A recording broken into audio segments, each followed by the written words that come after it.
There everyone. Switch this off screen. And make sure we have our chat. There we go. Alright, cool. Sorry, give me 1 second. I just wanna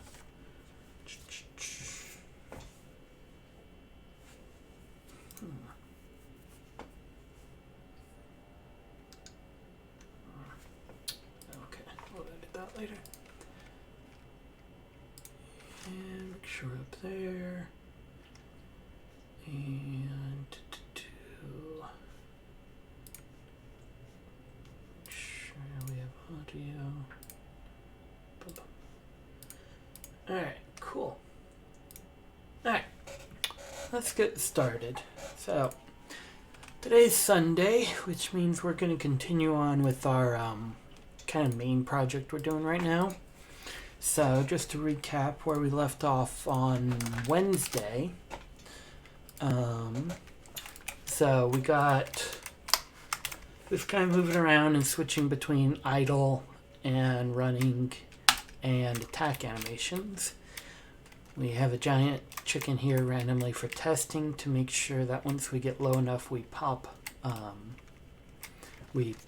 in front of it once we get down low enough, and then obviously normally we won't be able to walk through our chicken, but we got our pop through about right, so we get in front of him. So yeah, and then we have attacking, which we got there. So why don't we go ahead, let's shrink down Mega Chicken, and let's introduce a regular sized chicken, and let's make it so we can hit said regular sized chicken. Alright, so first up, let's shrink down Mega Chicken to something slightly less terrifying. It'll still be kind of terrifying because Zelda has ruined chickens in all video games ever for me. Okay. Maybe a little tiny. I don't know. I guess that's about normal chicken size. Okay. So let's first make it so that the chicken will head towards us. So what we're going to do, so very similar to the player. So for the player, he can move in pretty much any direction, and which way he faces is determined by... I just kicked my cat under my desk. Sorry, cat.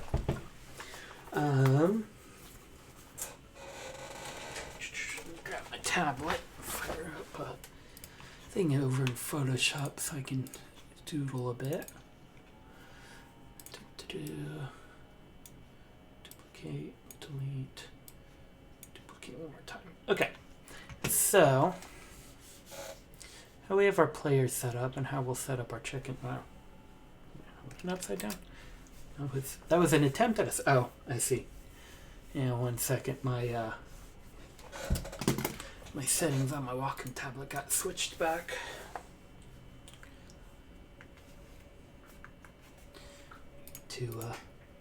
I have 2 monitors going on, and right now my tablet is stretching across both of them. I need to make it so it only stretch. It only does the one. Oh, not that one.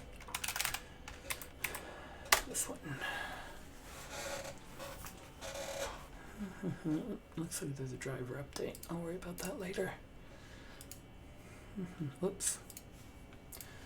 Alright. I think it's under here maybe. Oh, I guess it was that one. Okay. And we want monitor 1 only. Alright. Let's try that now. There we go. Not sure why it switched back on me. Okay, so for our character, so here's our character, whichever character it is, be it player or monster, and then we have our Cartesian coordinates, our rotation or our direction. So, which for all characters, they can move in basically any direction, and then we'll, if they're within negative 45 degrees, which is negative pi 4, or 45 degrees, which is positive pi 4, they'll be facing left, or right, sorry. if they're between pi 4 and 3/4 pi, or 135 degrees. We do everything in radians, but I think a lot of us have an easier time thinking in terms of degrees. So yeah, that one's that. This would be 5 pi 4 or negative 3 pi 4 facing that way. And if we're between these two, we're facing down. So we have that for our character. Let's go ahead and implement that for our chicken. Or actually, first let's get our chicken heading towards us. It's just going to basically be like a heat-seeking missile always coming towards us for now. So let's do that first, then we'll get the chicken rotating around. So let's go ahead. So we'll do that from our game scene. So here's where we have our games, our stuff for our game screen. And then enemies move. So here we go. So we already have the call to make the chicken move. That's what's animating it, but we're not giving it any speed or direction, so it's not going anywhere. It's just ticking through its animation. So let's go ahead before we implement this. So we had found just a single chicken in here, just as a quick thing, but really we want not one chicken, we want a whole array of enemies and enemies, apparently. Enemies. So we want a whole array of them. And then let's go here. Oh wait, this is initialize. We don't actually want to do it in initialize. Well, for now we will. So actually, let's undo deleting that for a second. And instead of having a chicken variable, we just push on here. Okay, there we go. Alright, so now we just have our one chicken in our enemies variable. The only reason we're going to do that is because down here we're going to apply the same logic to all of our enemies. Enemy, and then enemy.move. We pass in since, last, and now, so it can calculate how much to move.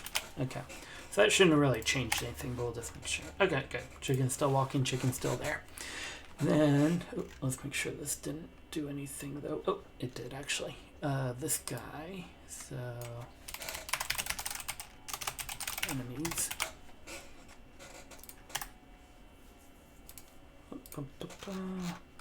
Okay. Okay, good. Alright, so let's see. Alright, so here, in this engine that I put together, basically we have two values. We have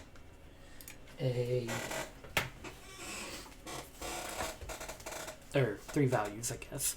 We have where they are, so that's their XY. We have their direction, which is some angle, so that's direction. And then we have how fast they're moving along that direction, velocity. And they also have an acceleration, which speeds up their velocity, and a friction, which slows down their velocity. So for our player, we add acceleration. That way we speed up. For our enemies, though, I think we're just going to have them move at a constant speed. So we'll just set their velocity. And actually, from now, at least, we'll always have them move at a constant speed. So let's just go set their velocity. So velocity, and it's a scalar, so just a single number. And it's pixels per second.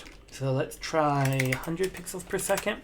It's not super fast, and we'll play with that and adjust it as we go.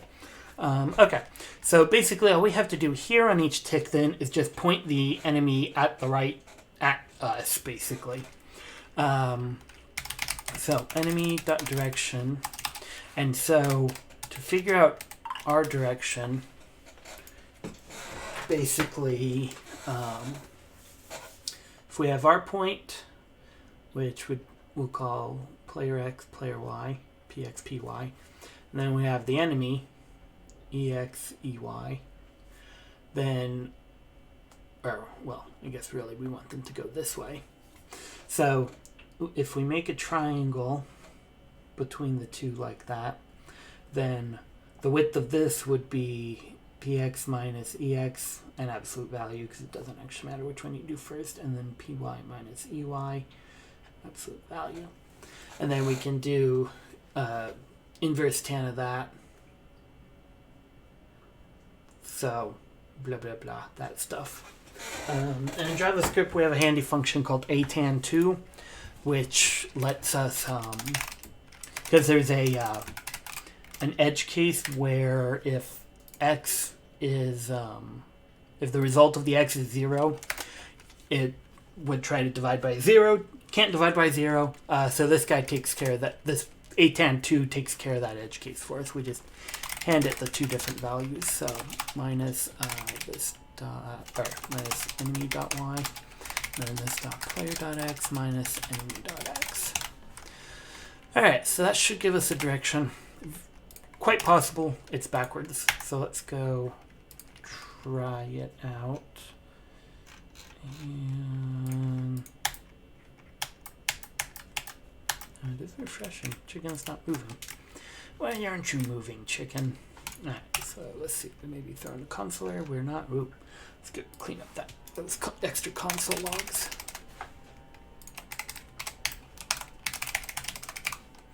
Okay, we'll leave that one for now.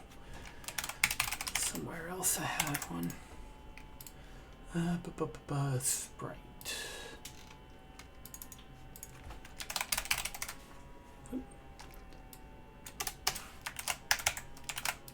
Okay.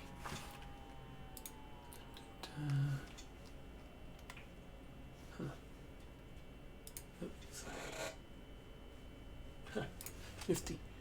Got a what you call it, an achievement. Neat. An achievement in Twitch. Okay. Sorry, I'm just trying to get off that page. Make sure I have my chats up. Oh. Hello, GLN2. Okay, so let's see. Alright, so chicken's not following us. It's a terrible chicken. Let's go see if we can make chicken follow us. So let's go here. Let's just console log out its direction and its velocity, because at this point it should have a, because we just kind of gave it a fixed velocity up here, so it should have a velocity, because nothing should have wiped that out, and then it should have a direction now. So direction of velocity should be all it needs to move towards us. So we got, one of those is basically 0. Okay, so we got our direction. Oh, chicken might not have a max velocity. Yeah. So, we have in here a thing to set a max velocity. Oh, and chicken doesn't need a friction at all. That shouldn't even be there. That's why we were basically, there we go. All right. We were basically slowing our chicken down with the velocity, but since we want to move, which we use for the acceleration, like our player has a velocity, but for a chicken who's clearly going backwards, we don't want, we're giving him a constant velocity, so we don't want an accelerate or a friction, because we don't want that friction to slow his velocity down. So friction 0, and we have to make sure we give him max velocity as well. And actually max velocity we don't, because max velocity defaults to the largest number you possibly can. Okay, so chicken's going backwards.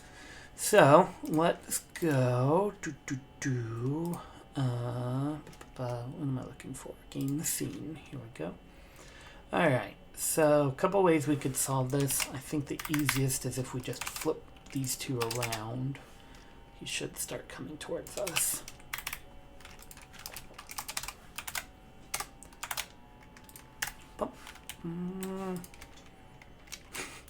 Kinda, but not really.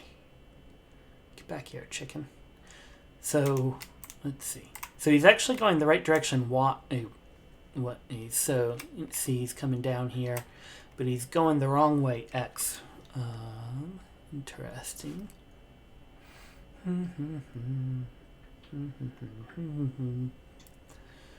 So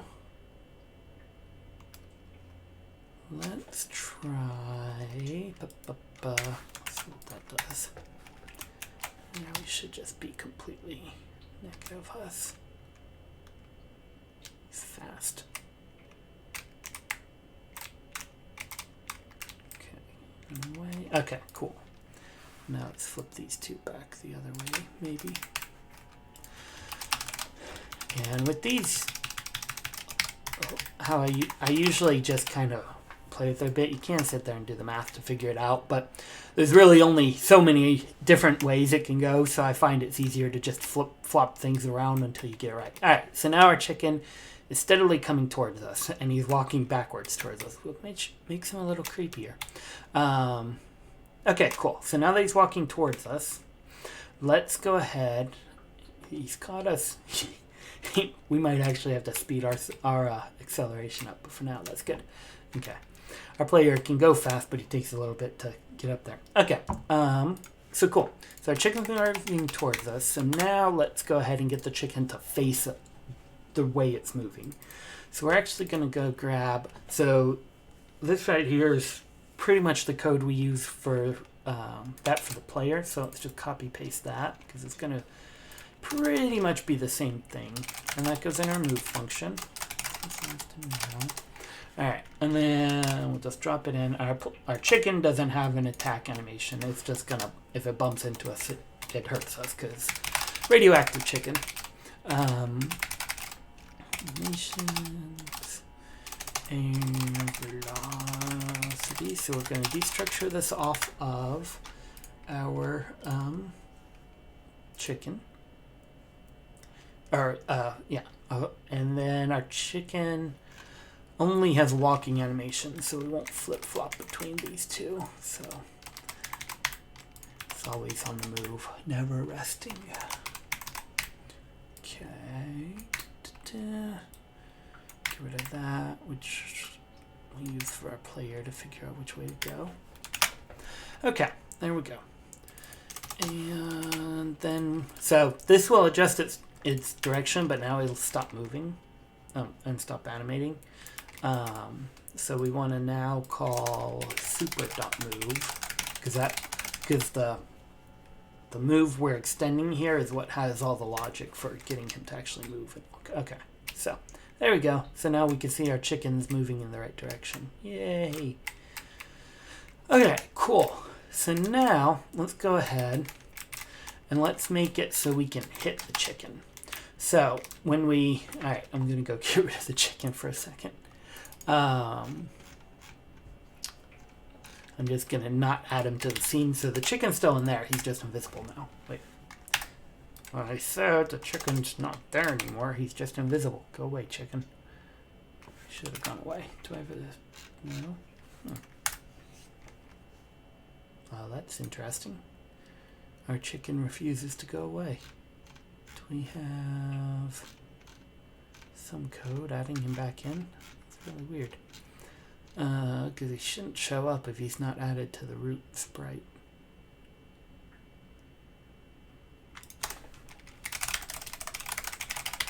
Am I building? Let's see. Yeah. Well, that's weird. Create.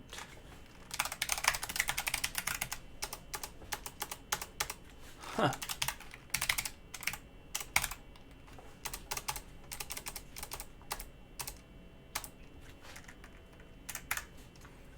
Oh, I know where it's coming from.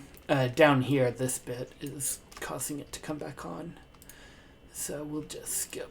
We'll just comment this out for a second. Okay, and we're checking for a second. Okay, so now, when we attack, since we're using sword, that basically means we have some range, you know, in the direction we're facing. So our player's origin is right about here. It's smack in the middle of this sprite. So if we swing, we have some distance away from our body that indicates if something's in that range, we hit it there. So let's go ahead and I'm gonna swing and try to take a screenshot halfway. Well, actually, we'll do it that way. I'm gonna swing and take a screenshot halfway through the swing. We'll go measure. And if you're first, apparently I missed. Also, try one more time. Swing screenshot. Nope, too soon. Swing screenshot. Too slow. Alright, I give up on that. Let's just open the sprite sheet. And we'll have to. So our player is scaled by 4. Because our sprite's a little small, so we need to scale that up.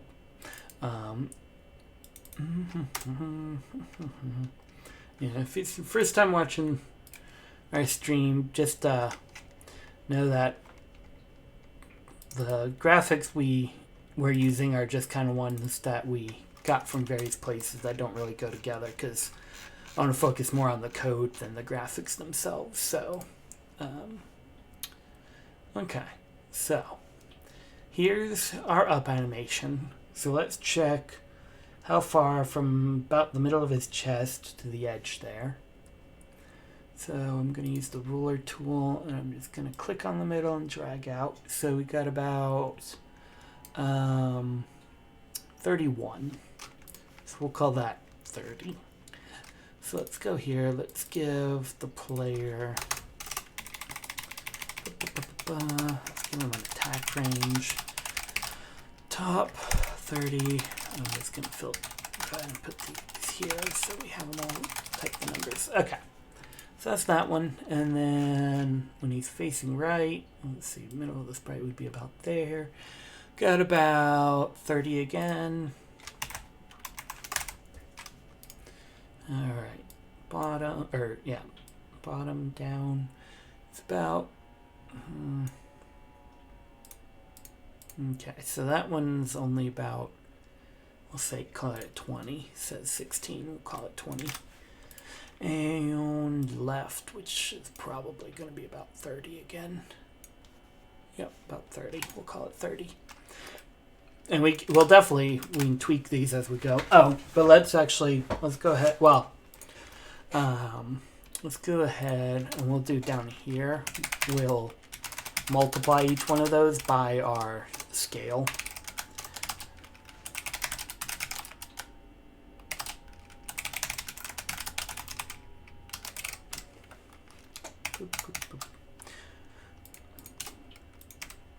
And that way, if we change our scale later on, they'll still kind of line up, right? Left, right, bottom. Okay, there we go. So now, what we're going to do, so we already have our check for is he attacking. So right in here is where we're going to want to check is the thing we're trying to, is anything within that space that we're allowed to hit? And if so, we'll hit it. So let's go ahead, let's get the chicken back in here, but we're not going to move him around anymore. That way we can walk around and hit the chicken without him moving around so we can test properly. Okay, so we'll go through and we're going to filter the enemy array, and any enemy that is within that hit space is going to be counted as hit. So we have a couple ways we can do this. We could just calculate the hit right here, but I think what might actually be much easier is let's add a getter here. I'm going to do we call it attack rect. We're going to just spit out a rectangle here that essentially creates a rectangle over our hit area. So then what we can do is we can just take that rectangle and test it against each enemy rectangle and determine if an enemy's inside this rectangle, we count it as hit. So go here. All right, so we're going to return a new rectangle. All right, so its x value. So let's keep in mind our player's x is here, so we want to subtract the origin, first it depends which direction we are. So let's do a switch statement. This dot direction. Actually, we can't do a switch because it's actually range. So we'll still this guy again. Because this is our bit that's checking if we're between the various spots. So let's do structure direction. We won't need this bit. Okay. So this is negative pi fourth and pi fourth, so that's facing right. So if we're facing right, or actually let's do down top first, just because I have that one highlighted. This would be top. So that's between fourth pi, so 45 degrees, and 3/4 pi, which is 135 degrees. So that's this way. Okay, so the top of our rectangle, remembering this is x, so it's going to be x minus origin. We'll put us here, minus our attack top. Well, our y will be the minus attack top. So return new rectangle. So the x is this, and actually we're going to destructure it up here. X, y, origin. Okay. And attack range. Okay, so it'll be x minus origin dot x.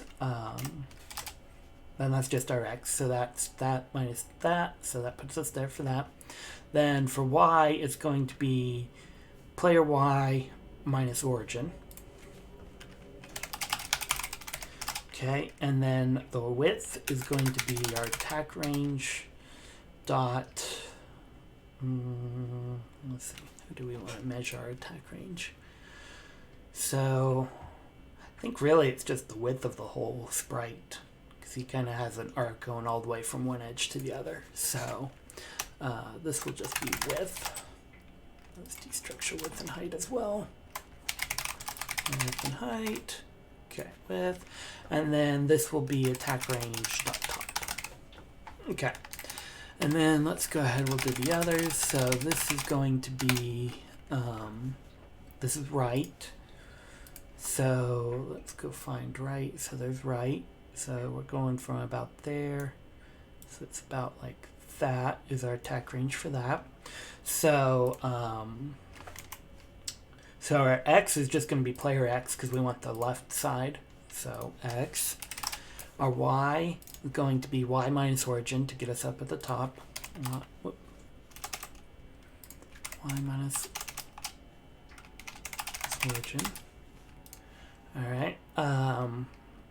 And then our height.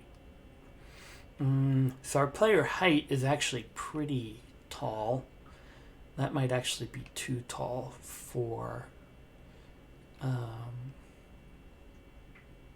this one. So you know what I'm kind of thinking? Wonder if we shouldn't, for each one of these attack ranges, instead of doing a single value, we switch this up and we do a point for each. So give it an x and a y. That way we can control it a little better. So new vector. Okay, so top we had 30. That would be our y in that case. And then our width will be, let's grab ruler. Width will be about 50. Okay, bottom. We'll do the same width for bottom. I think it was only 20 this way. And again, these are values that usually you'll end up fine-tuning a bit. Okay, so for our x, or for our right, let's grab the ruler again. So I grab there to there. So that's about 23. Let's call it 25. And that would be the y. And the x is about 30. Give it the same on this side. Okay. And then this guy we need to multiply here. So to scale it back up, I'm actually going to go to vector. And I'm going to add a scale function here. And then it's going to return a new vector. That's going to be value times this.x, value times this.y. So we'll scale it up and return a new vector. And the reason I'm doing a new vector instead of transforming is because for as much as possible, I'm trying to be functional with the primitive type. Actually, that won't work for this. Well, yeah, no, we can't really be functional for this guy. So we're going to modify this guy because this guy is a base class of sprite, well, of rectangle and sprite, so we don't want that to create a new vector. It'll create weird things. So I'll do yeah, that'll be fine. All right, but actually we won't be changing the value of that. We'll just be doing type range dot top time or dot scale.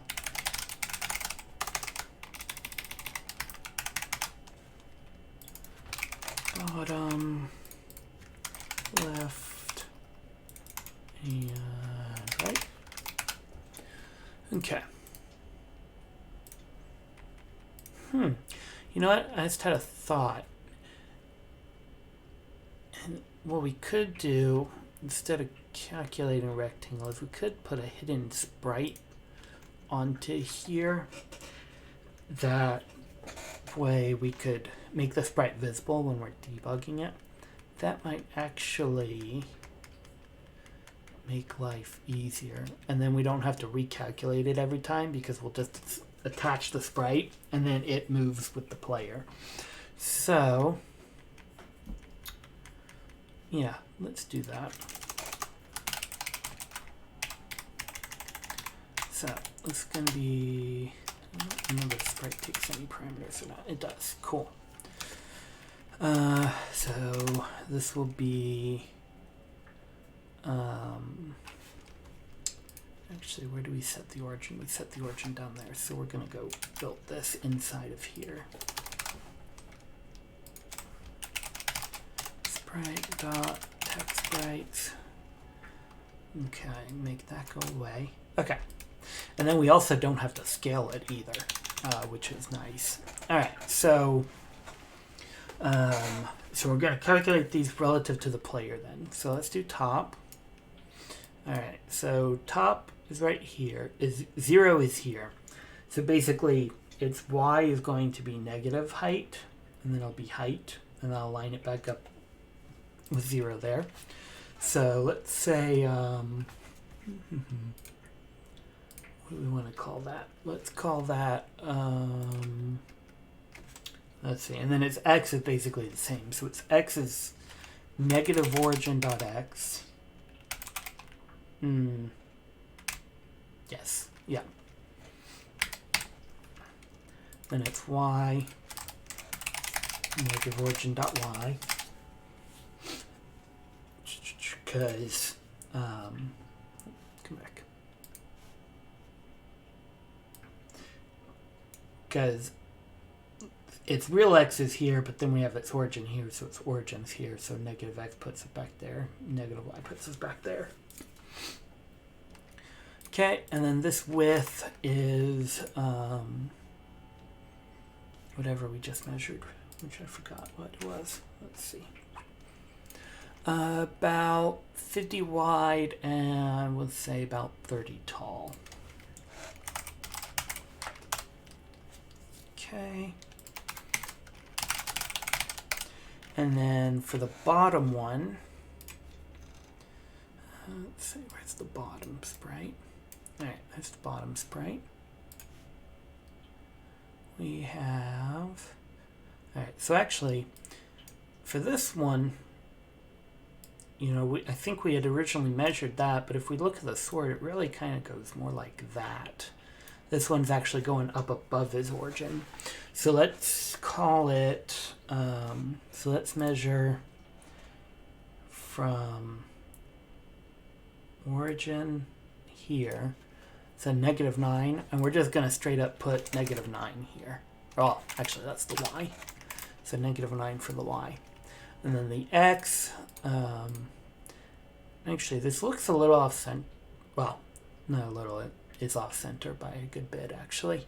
So let's just call it, let's just measure, actually let's measure this half, the wider half, 30. So I'm just going to double that and call it 60 for now. And then we'll have that centered on him. So that'll just be negative sprite.origin x. Okay, and then height is about, we'll call that 30, so it's 28 there. Okay. Left, right. Alright, so left is right there. So its origin is about right there. So we'll say, alright, so it's width of 30.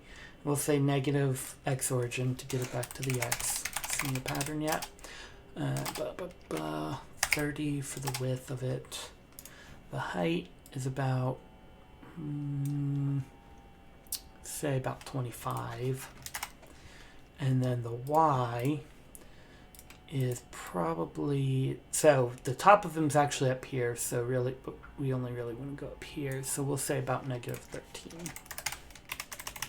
Okay, and then right, from now I'm just going to assume this is pretty much the same, except the x I think we'll put, well actually, yeah, I think the x we're just going to put at 0, which is right there.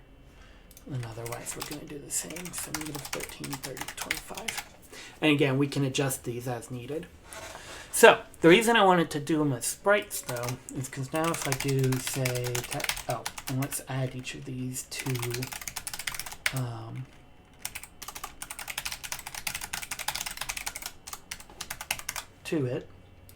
the sprite itself.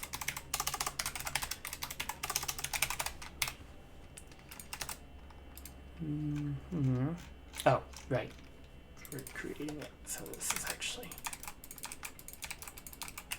Okay. And then the reason I wanted to do that is because if all goes well, if I set a background here, it should, on one of them, it should become visible. And that'll be a whole lot easier to position than if we're just trying to do it purely with math. Okay, I cannot set property top of null. Backgrounds, oh, sprite dot text sprites dot top dot background. There we go. Okay, all right. So it's there. It's kind of way off. Oops, and we're throwing an error. Child.render is not a function.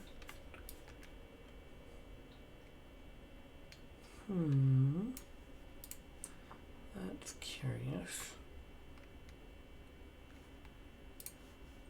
All right, let's see.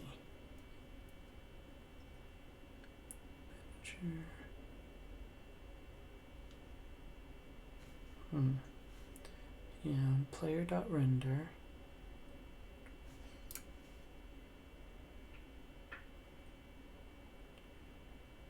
Not sure which thing. Oh, right there. Forgot to change that to sprite.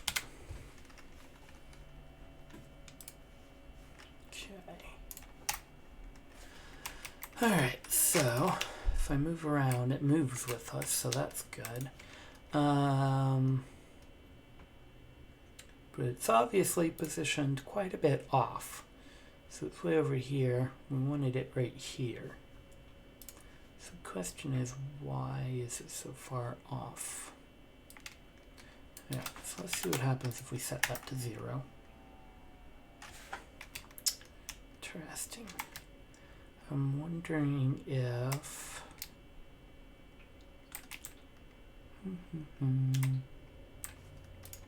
Set both of these to 0. Wondering if I have a bug in the game engine part that's not taking origin into account. because I think that 0, 0 is actually the real 0, 0. And we can tell that by, we'll do sprite.background, and we'll give it make it green.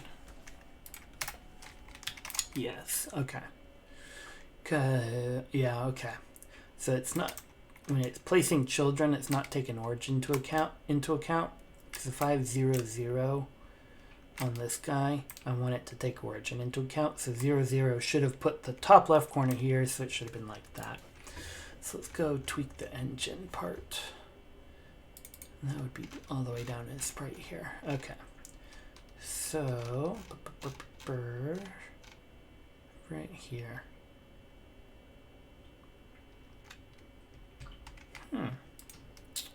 So it should have taken it into account because we have, so this is where we're doing our translating and rotating and scaling to take the origin into account. And then we have render self, and then we have the children.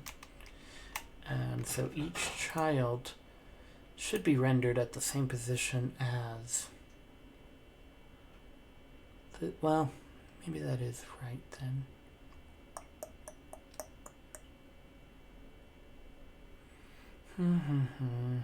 Sorry, let me think about this for a second.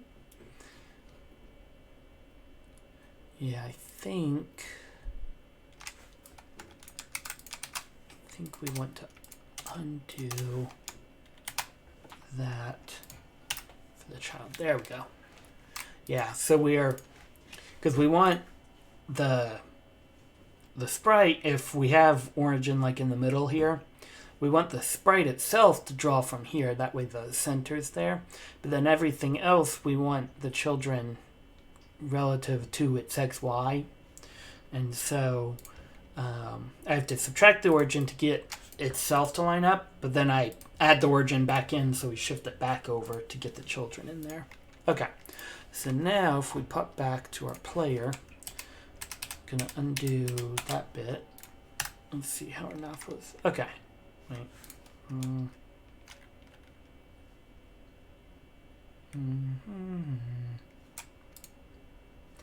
May have actually been. Oh, you know what? Now we're so far off because when I did my measurement, I forgot that even his y-is doesn't quite hit the edge. Put a grid on and we can see what I'm talking about. View, show, grid, and edit preferences. Actually, I don't remember how wide he is. Let's do some math to figure that out. So he's 1, 2, 3, 4, 5. Oh wait, actually, it's right here. 67, 52. Yeah, I just remembered. Photoshop doesn't let. I can't use grid for this because Photoshop won't let us do non-square grids, which is really annoying. So, and he's a non-square sprite, so we'll just have to do it this way. So 67. Is that what it just said? Yep. And then 52. 52. Yeah, so see, there's quite a bit of space there. And if we do this, so, what, 67 times 3 is 1201 maybe? Is that right? Math, yay. 201. And then 268.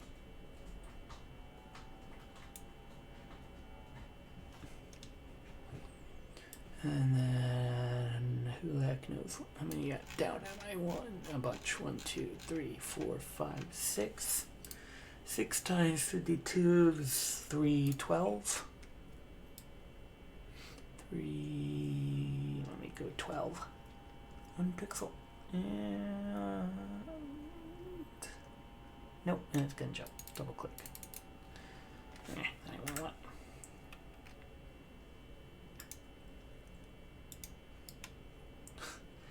Let me put it where I want it. Stop snapping.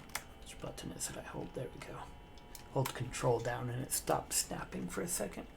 Alright, what was that? 312 and then another 52 is 364? No. Right? No, I moved it. 312. Am I doing 52 right? 5264 or 350. Alright. I'm beginning to doubt my math, so let's use a calculator. 52 times 6 is 312 plus 52 is 364. Isn't that what I said? I think, was that what I said? I think that was what I said, but that wasn't what I was doing. There, yeah, close enough. Anyways, so we can see the gap. So let's just kind of fudge our numbers until we get it lined up where we want it to be lined up. So let's kick it over to the right, which means we need to add to whatever number we have. So player, how much? So let's remember he scaled by 4, so any change we do is going to be multiplied by 4. So I think we probably want it maybe about here. Actually, look. Actually, that's not super far off. About here. It's about 10 pixels. Let's put shit over 3. So, 3 minus.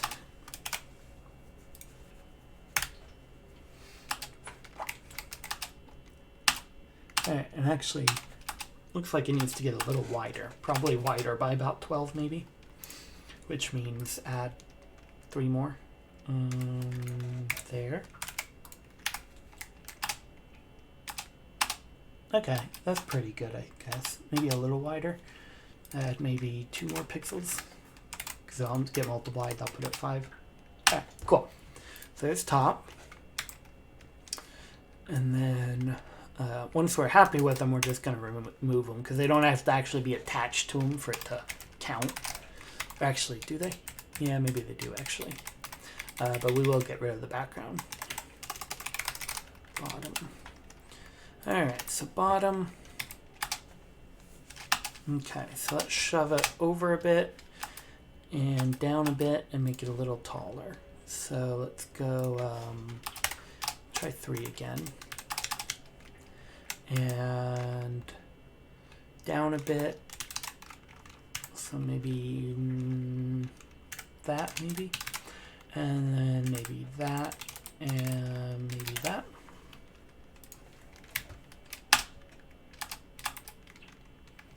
Did I refresh? Nope.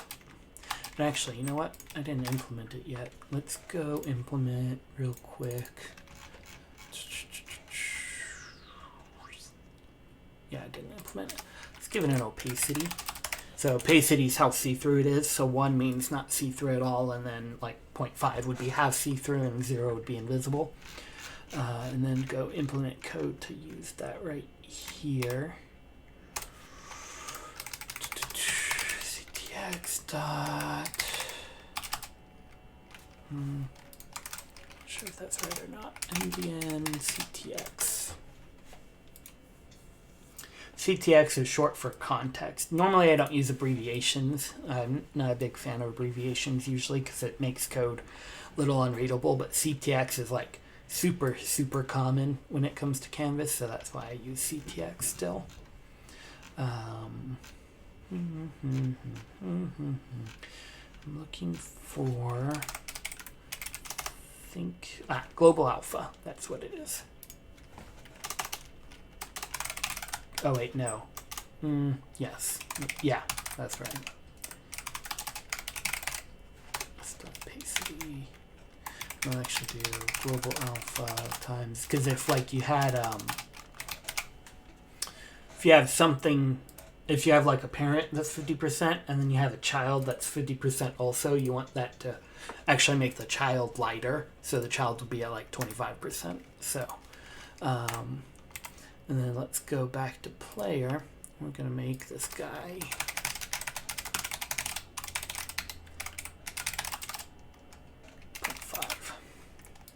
make him see-through. There we go. It worked on the first try. It's a miracle. But now we can see nice and clear how we're doing. So we're actually not far enough to the right. So let's go over maybe, let's try 4 again. So that'll be 12, or actually that'll be 16, because times 4 is for our scale. Yeah, that's maybe right.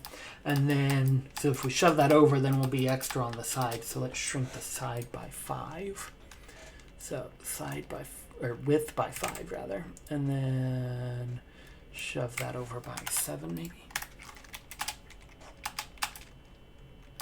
Okay, that's pretty good. And we'll give it a little padding on either side. So that's not bad. And then real quick, since we've implemented opacity, let's go ahead and let's check out our top again. Okay, so I'm actually going to make it a teensy bit wider just to kind of pad it similarly to how we did the bottom. So let's give it maybe, that might be a little too much. No, that's pretty good. I don't think we'll pad the top any, really, but let's check the bottom. Yeah. Okay, so that's top, bottom, left.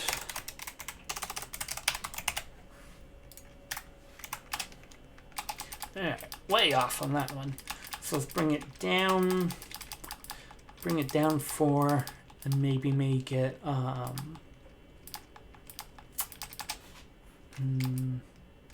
actually, if we bring it down, I don't think we'll have to make it taller. Let's just bring it down. So 4. Oh, that's over. I think we were okay on over, weren't we, on our X?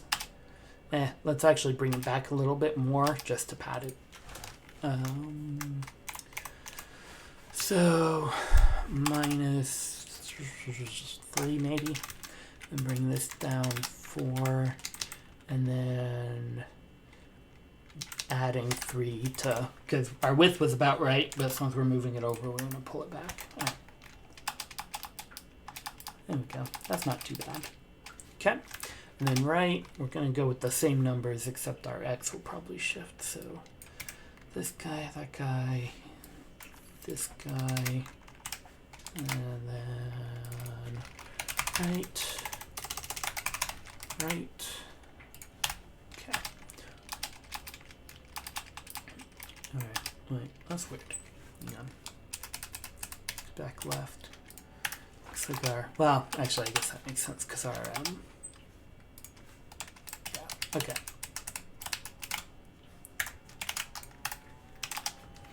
Okay, so I just think we need to make it a little wider. So let's add maybe that much. There we go. Okay. Alright, cool. So now basically, something's like, so our chicken's in our red box, so if I swung, we want him to be hit. But it dawns on me that the hit rec bit probably, well, not probably, definitely doesn't take into account the, like, so this rec is relative to the parent, but this is relative to the chicken. So if I just took this one all on its own and did a hit rec with the chicken, the sword box would basically count way over here because it's like -9, so it would be relative to the map. So what I want to do is I want to add a method to sprite, because sprite is the lowest level class that implements the child relationship. And I want to add a getter. Well, no, it can't be a getter. Well, it can't be one of these getters. I want to add a method relative to sprite. And so we're going to pass in root sprite here. So, and then it's going to calculate the rec of the sprite we call this on relative to that sprite. So basically all we do is, so the sprite we pass in will have to be an ancestor. So we'll actually call it this ancestor. And then basically what we'll do is we'll just keep looping through the parents until we hit that ancestor, and adding each parent we find before the ancestor onto the rectangle, and that'll get us the position relative to the root sprite. So let's actually go down to rectangle. we're going to do, no, never mind. Okay, so we'll do return, oh, let's see, how do we want to do this?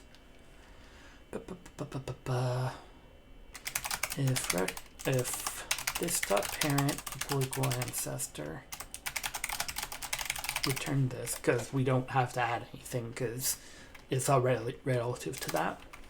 Otherwise, we're going to return a new rectangle, which will be this dot x. Let's think about this. We have to make sure we count for origin as well. This dot x minus this dot origin plus this dot parent dot x, this dot y minus this dot origin dot y plus this dot parent dot y, and this dot width. And our width and height aren't going to change.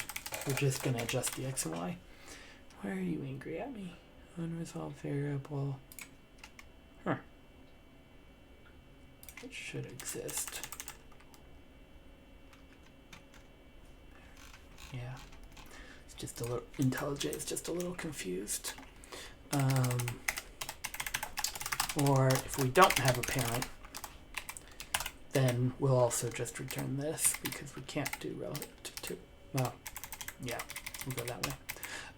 Okay, so let's think about this for a second. So rect relative to ancestor. I don't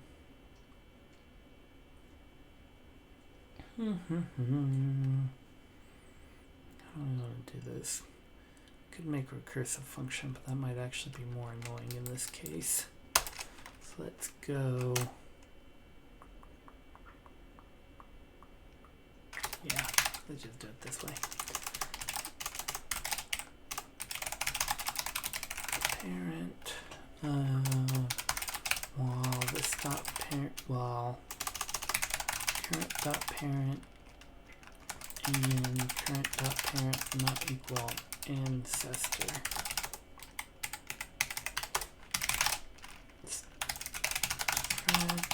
Declare a new rectangle right here. It's going to be destruct up here. X, Y, height. Our rectangle starting point is basically this bright's size. And then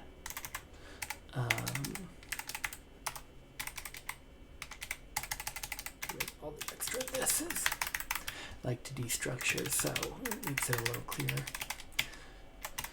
Okay, and then while our current parent and current parent not equal ancestor, we're going to add the parent's position stuff to a relative rec. And actually we'll do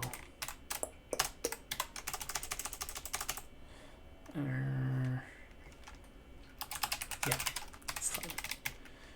Do while current dot x plus equal current dot x minus current dot origin relative rec dot y plus equals current dot y minus current dot origin dot x dot y, and then current equals current dot parent and current not equal ancestor. Okay, and then return relative. Alright, so let's see if that works. So let's go, so we'll go ahead and we'll ditch that. Let's go to game scene. And just up here, we'll just need to do it once, so we'll do it up here. We'll do console log this dot player. We'll console log this dot player. This dot player dot attack. We called that rec still, didn't we? No, we did call it attack sprites. Do we still refer to attack rec anywhere? No, right? Tweak that in a second, and we'll still use that, kinda. Well, yeah, actually we will still use it. Attack sprites dot top dot x relative to this relative to x, right? Okay. So let's see. So 336, 240. We need to include the scaling of our parent of our sprite into this stuff. Okay, so 336. So that's probably about right. So that's what, 464 off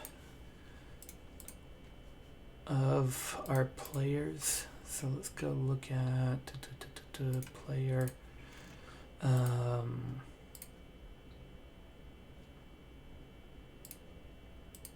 Its origin. It's half of its width, which is 67. So that's 30. Yeah, 33.5 minus 3, or 3 minus that, so negative 30.5.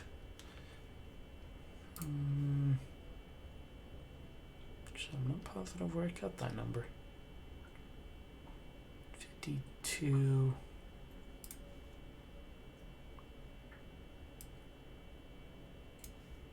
So that was just straight up minus one of those. Okay, here. Let's do this. Game scene.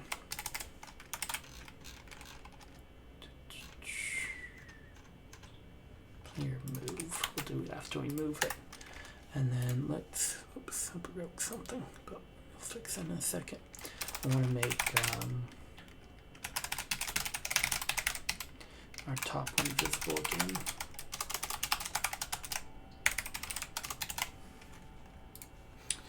And game scene. Start root sprite. Okay.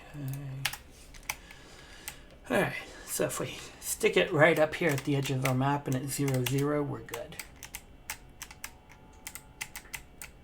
Survey says we are not good. Okay, yeah. So we're off by 58-ish and 51-ish. So we do need to take into account our scale, and actually I want to look at rectangle real quick. Yeah, rectangle hit stuff doesn't take into account scale either. So let's actually do this. Let's go up here. So we have a bounds.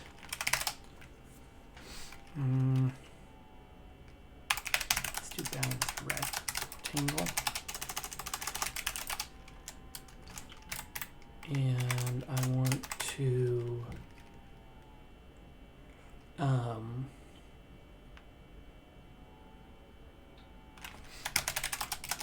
basically return this, but as a rectangle instead of the top, bottom, left, right bit. We may need to come back and refactor some of this later on, but for now, this will be fine. Except we gotta arrange these right. So top is our Y, and our X would be left, and then right, or what do we got? Width is just the width part, this guy. And our height is just that guy.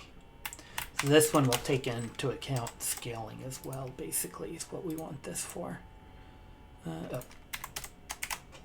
Okay.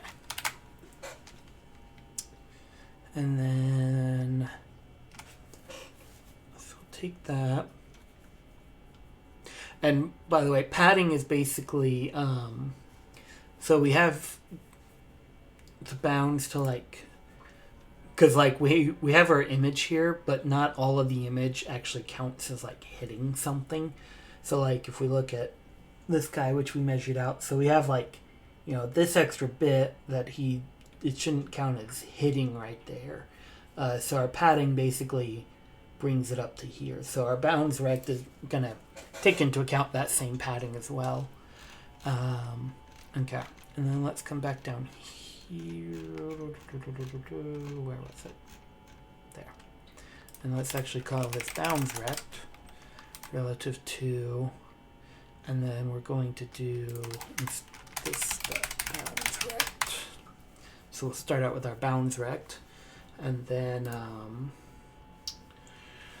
we're going to do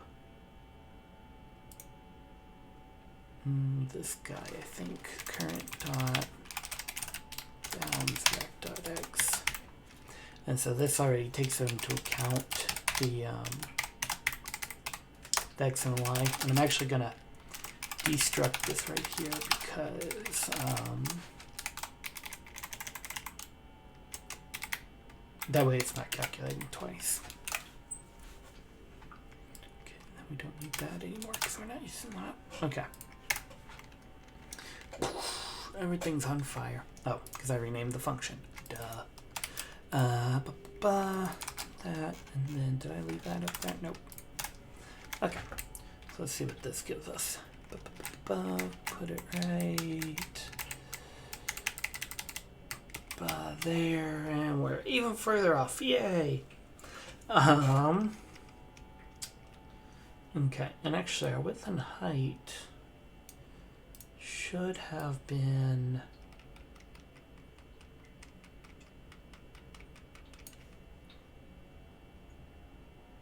scaled up on this guy. Well, okay, yeah, we need to include that in our bit here. Where are you? You. Okay, so here, so that's okay, yeah. We need relative rect dot width times equals current dot scale. Relative rect dot height times equals current dot scale.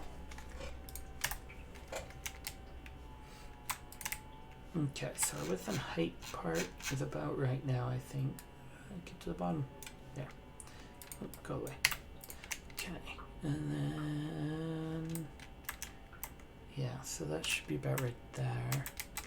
And then yeah, so we're still off 150, about 124.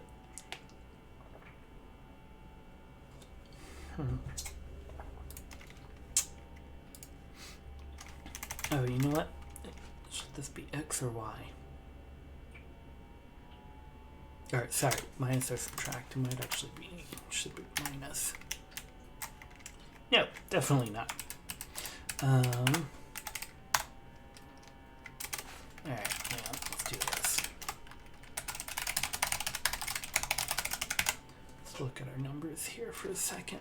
It's gonna kind of be a massive stream of stuff.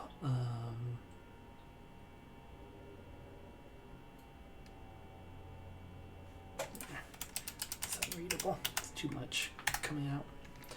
Okay. Actually, let's output.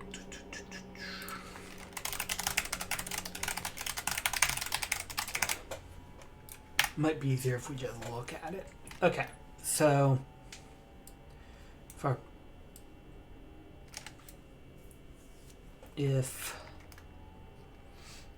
if our player's at 400, we're at negative 30. That basically means we should be here at 370.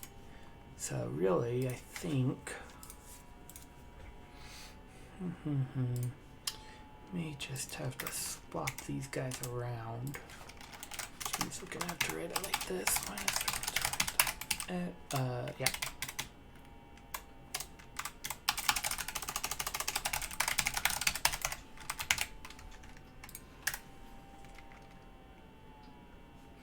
That number got bigger.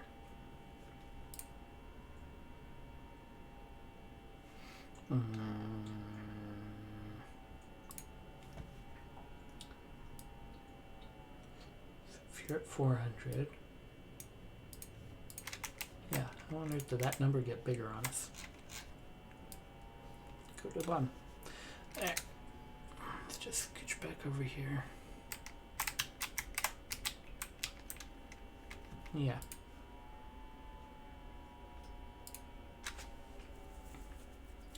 Alright, bounceRect.x, bounceRect.y. Alright, so first let's double check that our bounceRect is still right. So let's comment this one out for a second.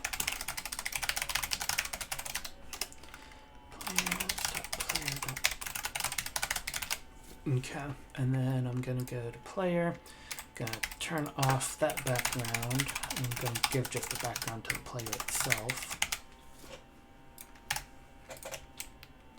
And so this won't quite be 0 getting the green up here because bounceRect, or the padding's adding a little bit, but let's see here. So let's check what the player's padding is. Padding, alright, so 18, and it should be scaled, so what, times 4, 40, 80, 72? Sorry, yeah. Let's see, now y, or wait, yeah, that's top, so it should be y. Alright, so that's actually bigger than it should be. So, because if our padding is 18, times 4 should be 72, and if the top is touching here, that means that our x for our bound should be 72, so that's not right. So let's take a step back and fix this guy first. So, game sprite. Nope, not game sprite, regular sprite. Alright, so bounceRect. So y, it should be y minus origin plus y, or origin.y, plus padding.top times scale. So let's see, so if our y is, say, 0, and our origin is 50, that would make y negative 50. And then plus padding.top times scale. But I kind of think we might be supposed to multiply our scale by or our origin by our scale as well.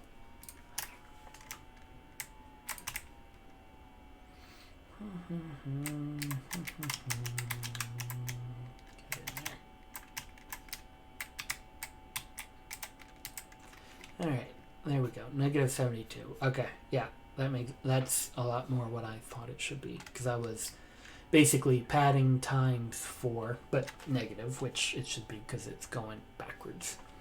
And then ditto, this guy should be about 4 times its padding, which is 23, so E92. Is that what we had roughly? Yep, okay. So that bit's good now. So now that that bit's good, let's go back to this guy. Let's see what we got going on here.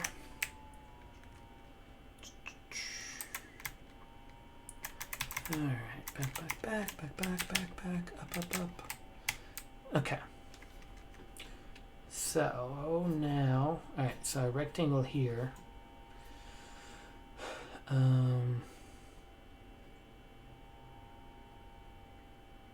Negative 61. Oh wait, hang on, wrong rectangle. Go back to player. We'll turn off the sprite's background, turn on the top background.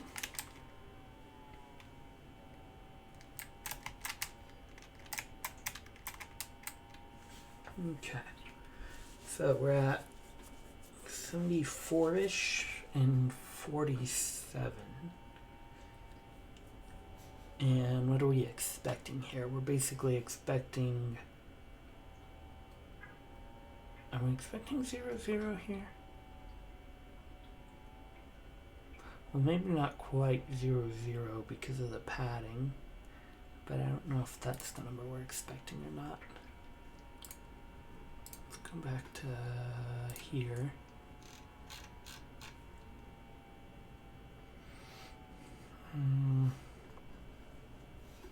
Yeah, really for this one, I don't think, well, I guess that's a question. Do we want to include the padding here or not? I guess if we're looking for hitbox,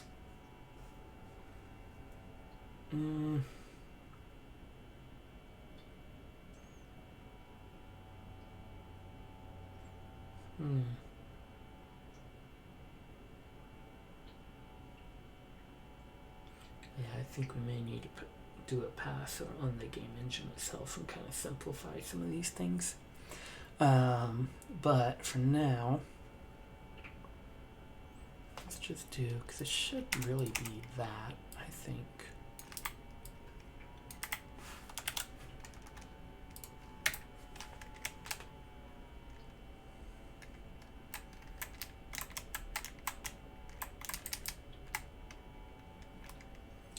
$72 and $46. Yeah, I think that's taking into account the padding, which we don't really want to do. Yeah, so let's not use the bounding rec anymore. Let's just use current.x minus current.origin.x times current.scale, and then current.y minus current.origin.y times current.scale.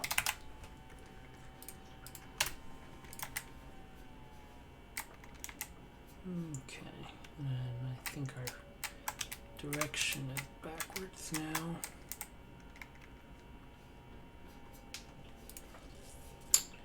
Yeah, we're still off. Let's think about this for a second. So, if we have negative, okay. So if we're at 121, we have negative 30, and our origin is like 30, yeah, 33.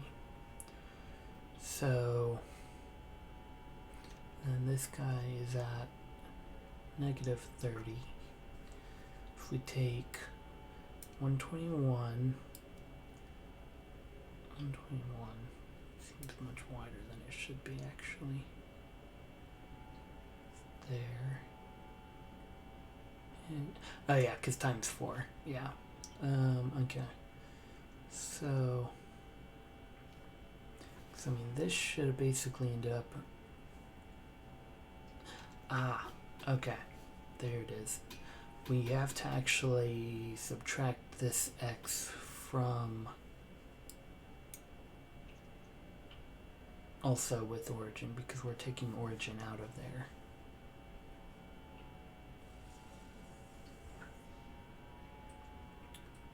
So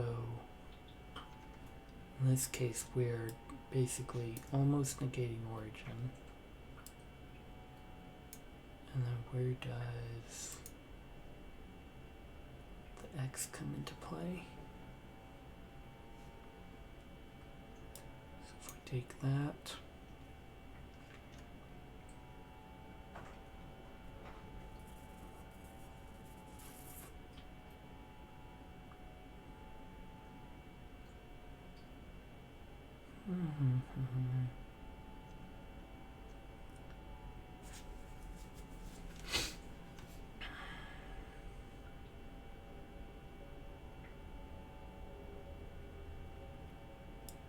for 121, should subtract that, and then we should subtract times 4. Or not times 4. Hang on. If we 21 4.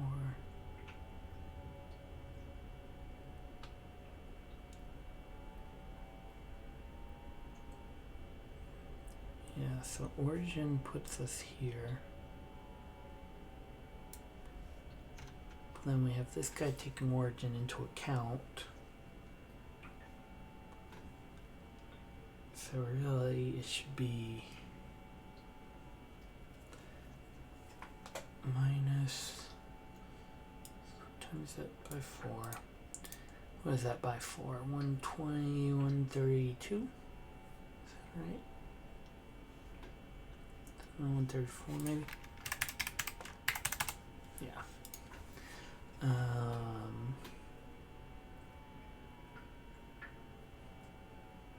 Subtract that scaled up from that. That would give us exactly 122. Negative 12. Really, this guy needs to be considered against this guy before we scale it up, because it's going to be under the same amount of scaling.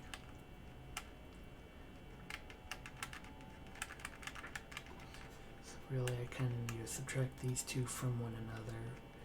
We end up with 3. 21.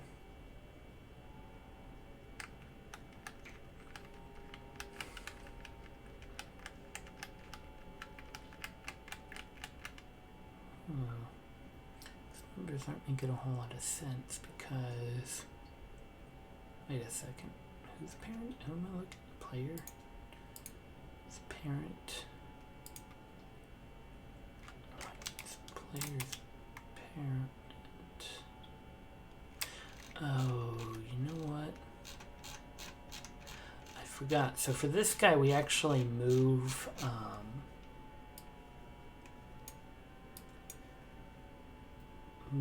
the background around,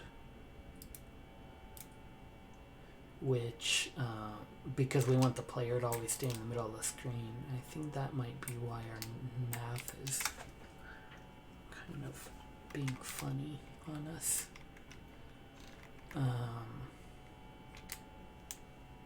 Okay, so you know what? Let's do this actually. So I'm gonna just create temporarily. I'm just gonna call it temp, so I remember to take it out of here. We're gonna make a new sprite. Import that. We're going to add that new sprite. Using that new sprite background. Make it blue. And what we're going to do here, we're going to, the bounds we're trying to calculate, we're going to take those and make our temp sprite equal all those, because if we get our math right, basically this guy should keep overlapping. Well, it'll be, yeah, should it be on top because I added it after. This should basically overlap that red box. So from our perspective, it should look like the red box is blue. If we're not right, it's going to be who knows where. And I'm not seeing it anywhere, so let's console log. Let's stop temp as well. If we're not seeing it, that means our math is probably off. Alright, so it's this guy. Alright, so if we... Because this guy is now a child to the same thing, the root sprite, which is the same thing we're trying to get our sprite relative to.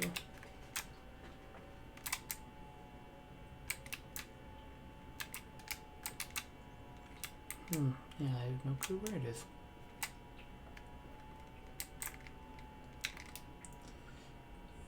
If we walked this way, I'm watching these two numbers, and when they overlap, we should see them. we should see the blue box show up, but I don't see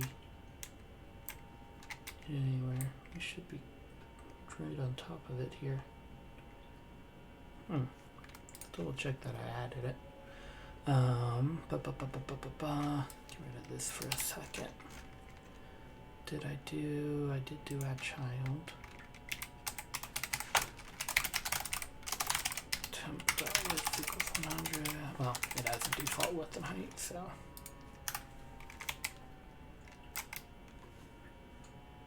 Oh, actually, this guy will cause it to come out of there, so let's put it back in here.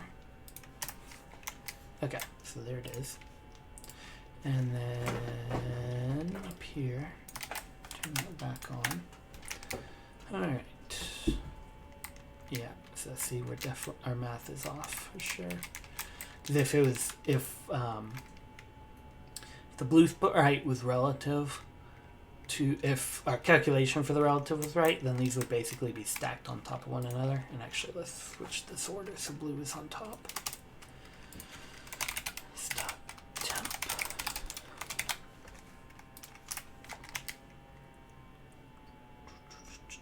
Okay. And then let's go to sprite. 1 sec, sorry. Chat up on top. Sure I don't miss any. Okay. Okay. So now let's go back to sprite. That's where I am. Okay. And do. Let's try adding these two together. Alright, so we got actually really close just then. So now they're staying relative to one another. This one just shifted off. And not sure which value that is. It might be the padding actually. Or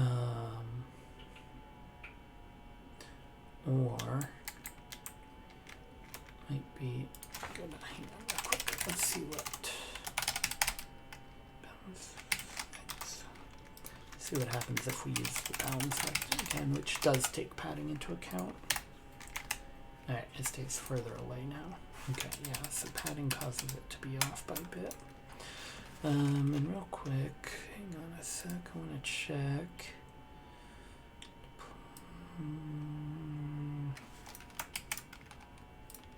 Oh, I don't want that in that because that changes direction on it after here. Oh, it's always on top.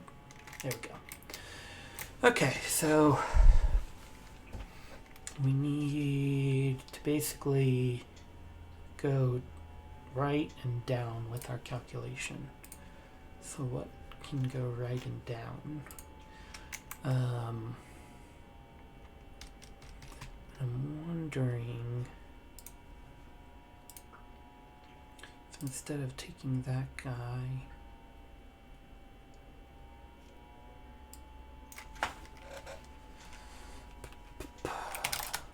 do rectangle again instead of using that thing. 0, 0. There. Won't quite work though. So right now we don't, if we're using that, then we are taking origin and whatnot into account. The gotcha is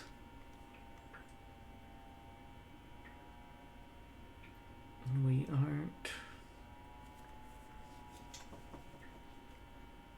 What are we not taking into account? So we're taking origin into account by doing that. We're not taking the padding of the parent, but that's okay.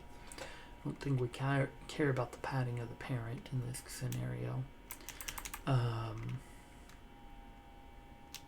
We are scaling up our origin.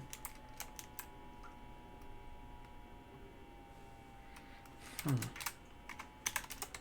want to flip these around, do we? Oh, I banished it to oblivion. Yeah, that's definitely not right.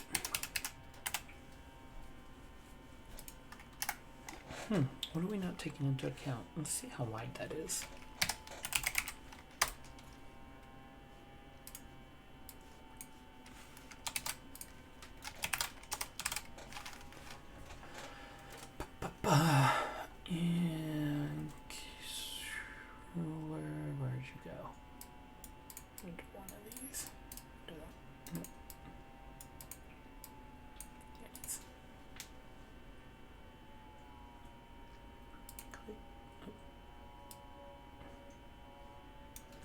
Alright, so it's about 42 by 26. So what is 42 and 26? Or 21 and 13 if we were to consider it half of that, which it probably is some half of something. So what is our padding here? Padding doesn't line up with that number. 52, 26, that is multiple 13. And then 42, 21. Not really. Wait, 21. What numbers did I just say? 42 and 26. 44 and 25. Okay, so, okay. I think it is the padding sizes, because our padding basically, if we have like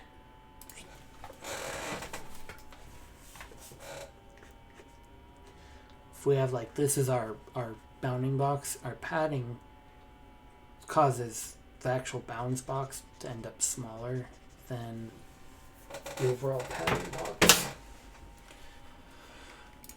So let's try going back in here, and we're going to add plus current.padding.top, or no, directions, current.padding.right, current.padding.top.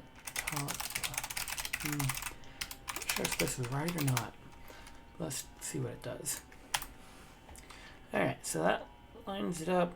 We're within a pixel, but see if those numbers are actually the ones coming into play. I'm going to crank up the top real quick. If they're the same, yeah, they're not the same. So I think just by coincidence those numbers came into play. Because if it wasn't a coincidence, then it would have stayed put, the blue relative to the other. So I don't think that's right. That's just a coincidence. Let's see. So we got, and actually here, let's do this too. Let's put up both of these at the same time.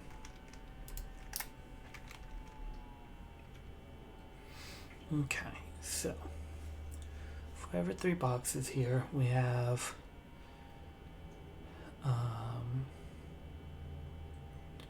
our player, or our top shifted. So this point is XY.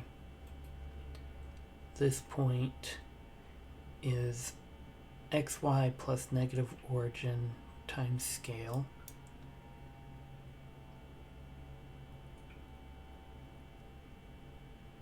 And then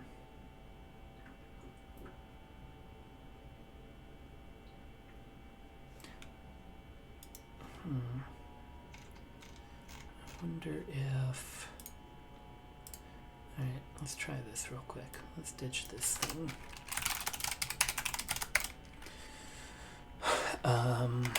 This dot x minus this dot origin dot x times this dot scale, this dot y minus this dot origin dot y times this dot scale, this dot width times this dot scale, this dot height times this dot scale.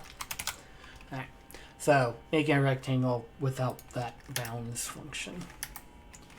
Yeah, and it's basically the same. Okay. So for the red box, it's basically up here. Well, yeah, because we don't have an origin on that guy, so it's basically right here is its XY. But it's XY relative to, what's the difference? 12. What's the width difference?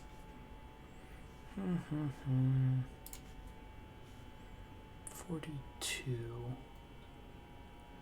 42 divided by 4 is 10 point, yeah.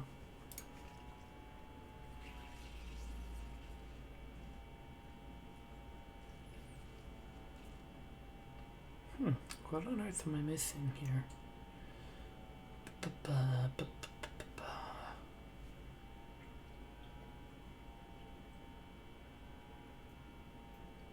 should pretty much be it.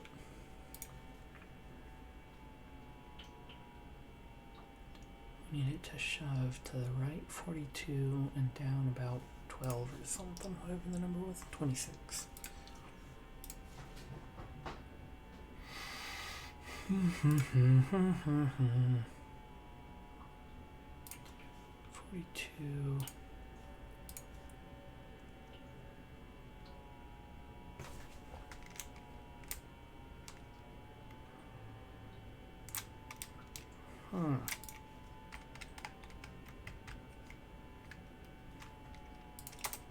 So weird.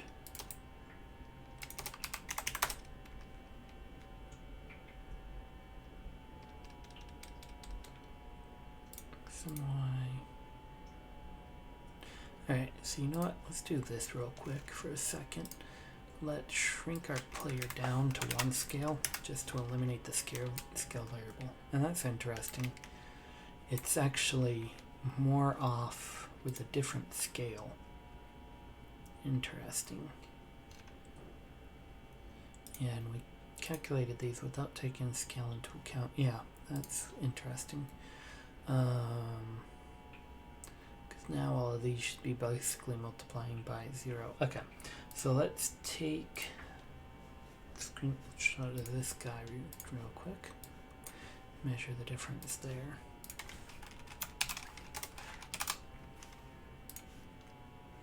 This can be interesting if it happens to be 42 again. Alright, it's 33 and 25. 33 and 25 are actually... But that's irrelevant. That's a coincidence. Really weird coincidence, but that's a coincidence. 33 and 25, that could be half... That could actually be origin.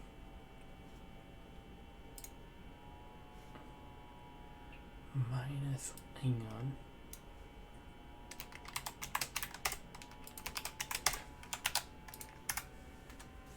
on.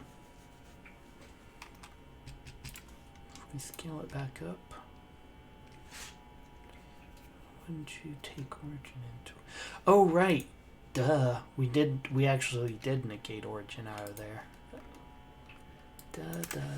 Let's see if it still lines up. No, it's more off. Boo. Okay, so are we...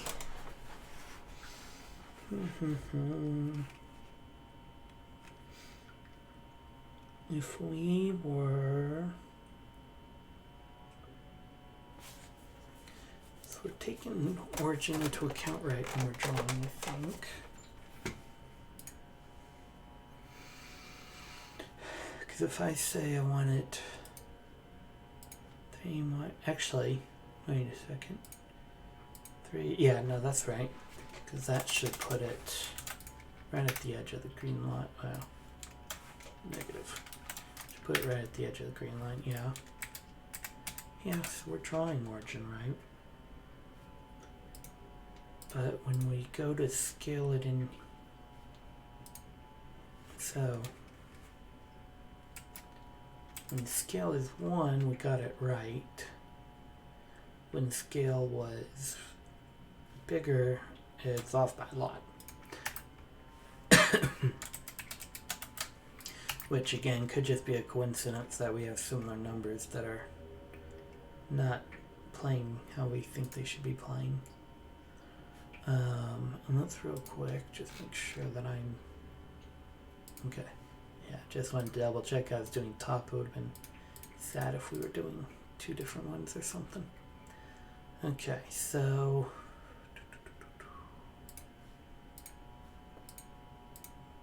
yeah, because this guy basically has an origin of 0, 0. That's the default origin. But player itself has different origin. Its origin is half in the middle.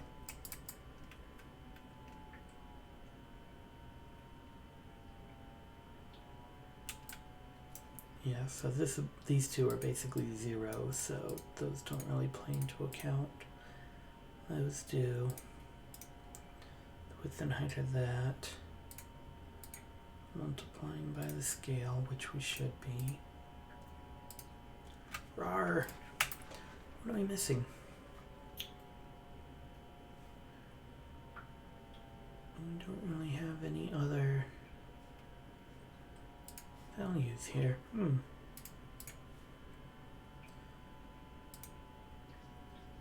Taking the origin. And so it should be this multiplied and then subtract that.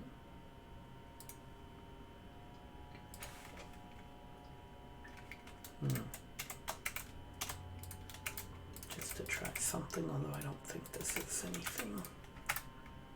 Yeah, nope, that flung you way out into space.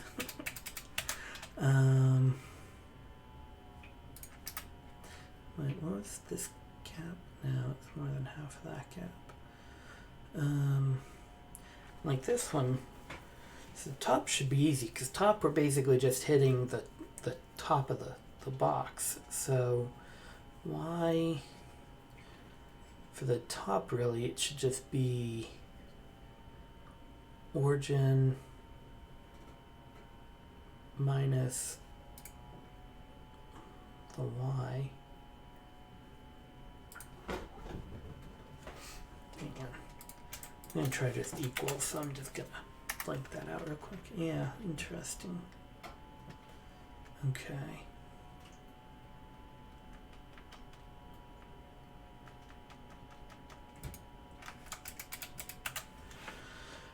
So our y is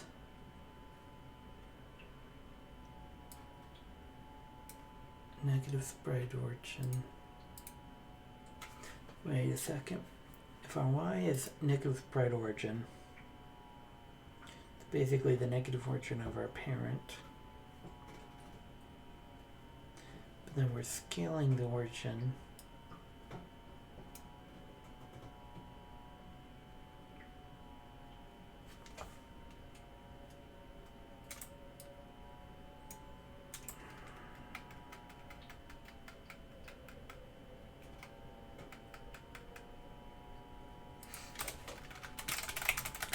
We did. Right. I'm just going to worry about one direction for a second. I'm just going to worry about the y direction. So if we do y, we subtract current origin. No, add the current origin. Yeah, this might be it. Then we do that. There we go.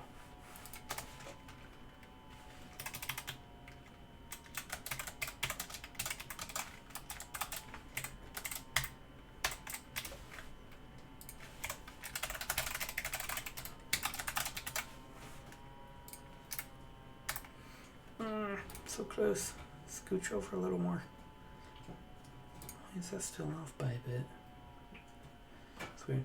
So I'm thinking, yeah, I think we have to add the origin, an unscaled origin first. Similarly, because of how we draw it here, where we deal with the origin and then we undo the origin. And let's test real quick. If we scale the player back down to 1, it shouldn't really shift if this is the right map. Okay. And then if we make it bigger, it should also not really shift. Okay, but why do we have a little bit of extra? How wide is that extra? There, that ain't what I wanted.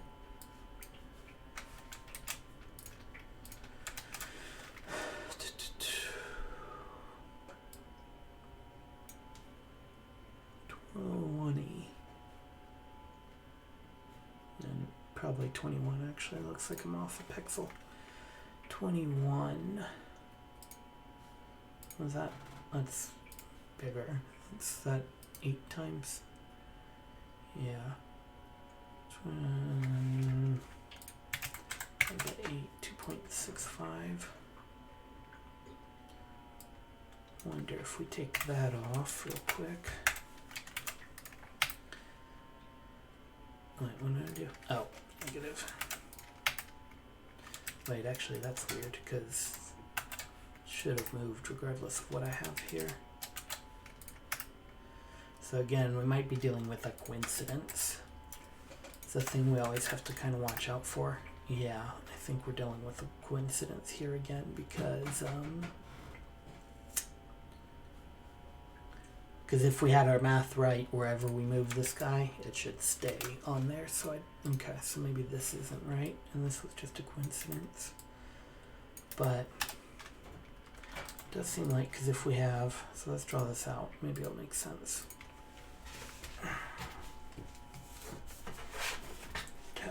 Okay, so we have, let's give me my brush. We have our player. Our player is in a box.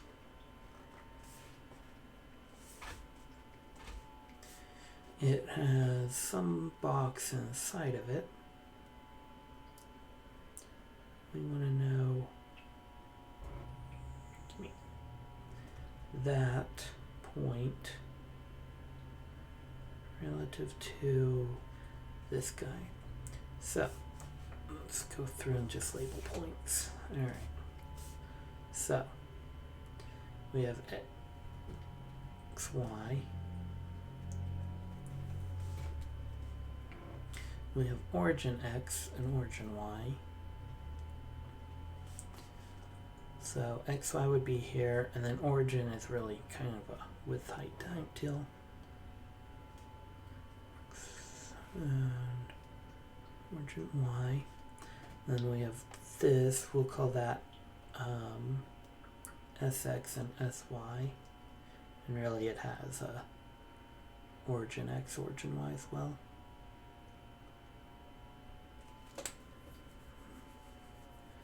My cat's decided to pay me a visit. I haven't given him attention for almost an hour. He's dying. Okay, so if we have, and then we have a scale, which is kind of applied to all of this. So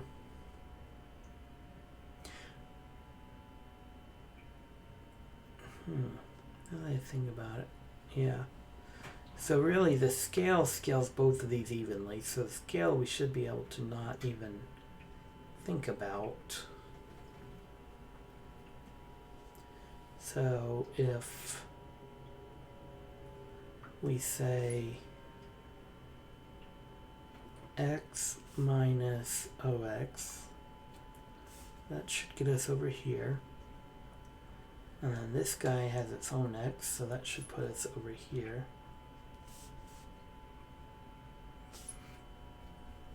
And then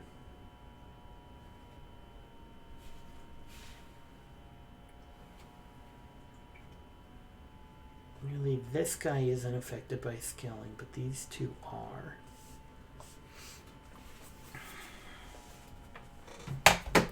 So what if we try something like that maybe? So equals, what did I say, current.x minus current.origin.x plus relative vec.x times both of those by scale. Times both of those by scale. You're not even close. Origin, and really we have to take into account this guy's origin as well, but he doesn't have an origin at the moment, so we don't have to worry about that. Then what if we scale? So yeah, so it scale. Well, actually, I guess that is, we'll take into account that. And this is 0, or this is, yeah, that's 0, and this is 1, so really those are negated for this test here. Alright, so let's only do that plus script.x, which that's fundamentally the same as what we had before. What am I missing here?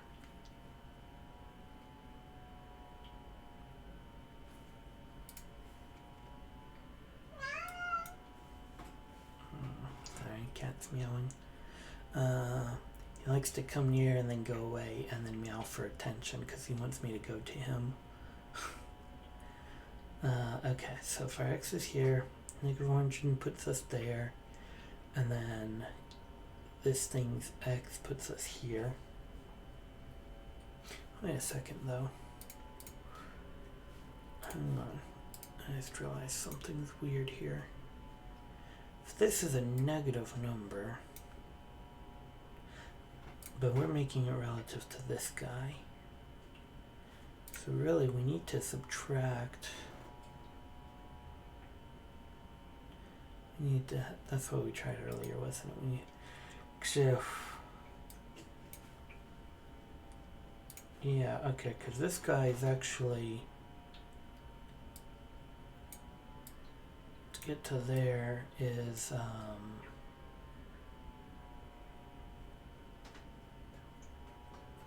this is actually its x and y.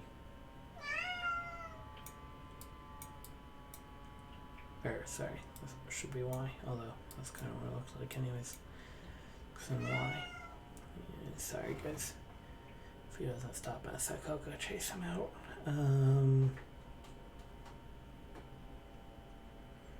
Okay, so...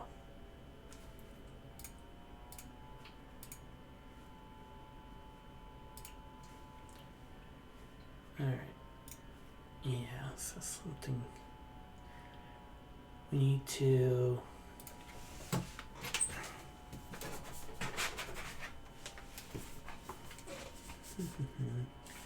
Alright, so... X and y are actually relative to that guy. So if we take the x of the parent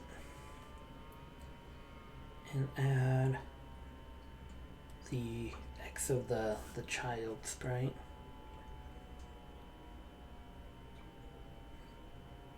And then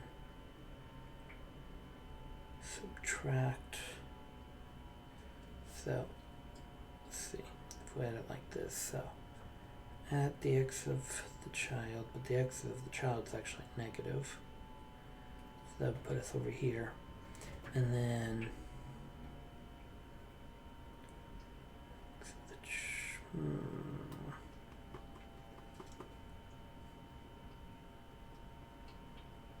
yeah, something's funny how we've done this stuff. Let's see here. So yeah, because this takes into account origin already.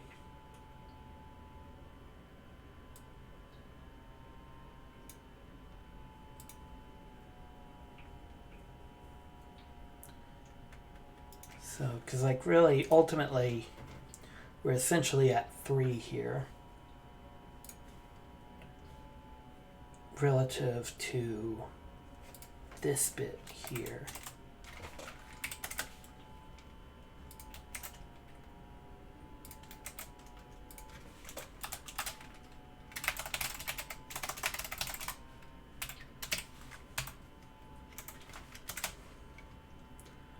And then, so that would be like, say 100, we'll say, call that 50, so that'd be negative 50 plus like 3 plus 50, 53, that would result in 3, which is about right ish.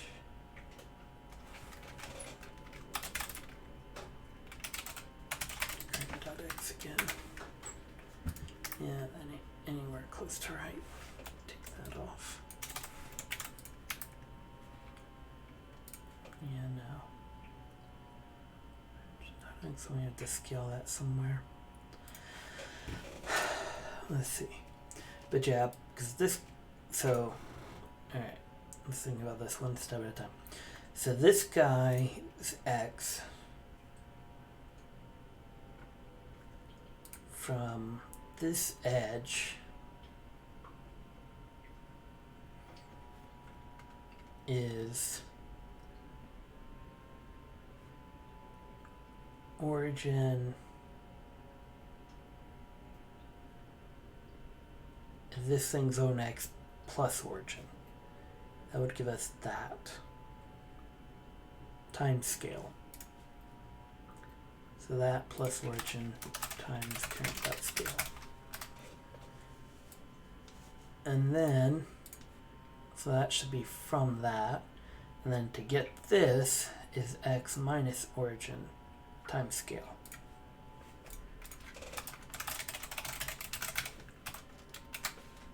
So that would give us that edge plus that. Let's see. Hey, look at that. There we go. And then surely there's a way to simplify that, but let's get the y done first and test it out before we try to simplify. So just copying the above line, just swapping out x's and y's.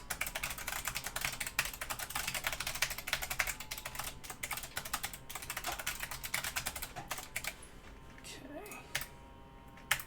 Oh, it didn't move. Why didn't it move? Did I have a typo?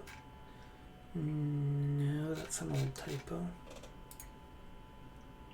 Why did you move? Because you should be literally the same thing.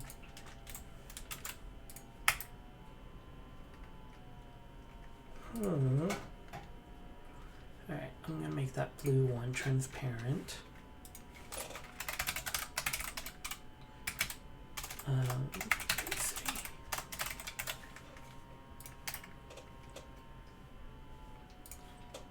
Okay, so why on earth? Well, so first let's go ahead, we'll scale it real quick just to test that out. So that one, the x stays the same. Okay, the y jumped up a bunch, that's weird. Yeah, something's up with the y. The x one's staying right on. Okay. Do I have just a typo? Oh, I'm still doing plus equal there. It should just be equal. There we go. Okay. And then let's do another quick test to make sure we're not just dealing with another coincidence. I'm just going to slap an extra 100 on this guy. And they should both move together. Yay! Okay. Whew. I think we finally got that figured out. Alright. So now let's see if we can simplify this, because there has to be a way to simplify this. We're repeating tons of stuff, but maybe not. Alright. So let's go over here and we're gonna alright, so for current I'm gonna call that parent over here. So px minus po times p scale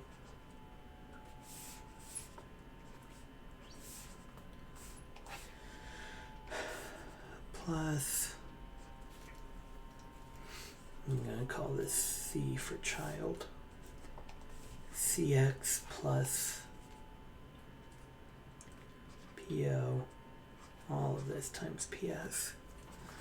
Okay, maybe we can't simplify these actually. Yeah, actually, I mean, you can rearrange it, but I don't know if it gets any simpler.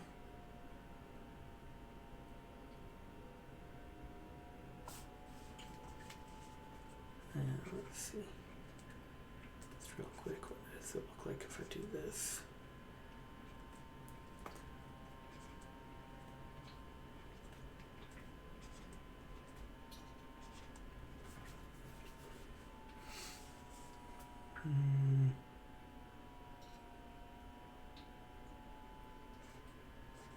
Something dumb I'm doing here, or do those simplify out? That would mean I'm not considering origin at all anymore.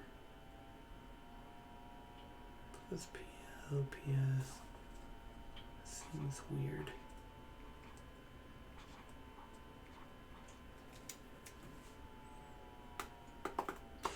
Actually, that might be the case though,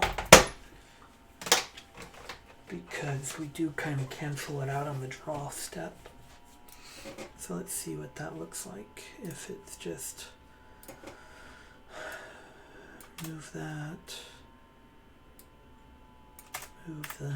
just have that be that.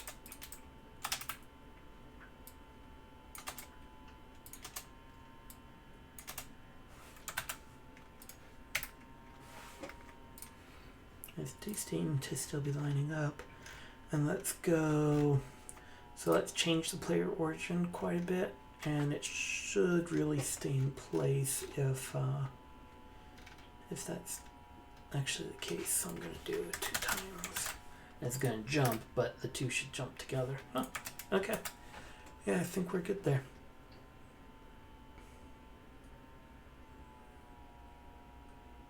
Okay, yeah, and that's as simple as it's going to get. Cool. Alright, so finally, that was way more difficult than I think it should have been. Okay, so let's ditch this temp stuff real quick now. We're done with that. Now that we know that our bounds calculate right. Goodbye all of you, and down here, goodbye you. Okay, so the reason we did that was now we want to be able to use that hit. So real quick, let's go down to here. We want this back real quick. Oh, and we get rid of those backgrounds. All right, and now here we're just going to return the appropriate attack sprite based on which direction we're facing. So here we're facing right, so we're going to return the right attack sprite. Here we're facing up, so we're going to return the top attack sprite. Here we're facing left, so we're going to return the left one. Here we're facing down, so we're going to return the bottom. Okay, and actually we want to return this, well,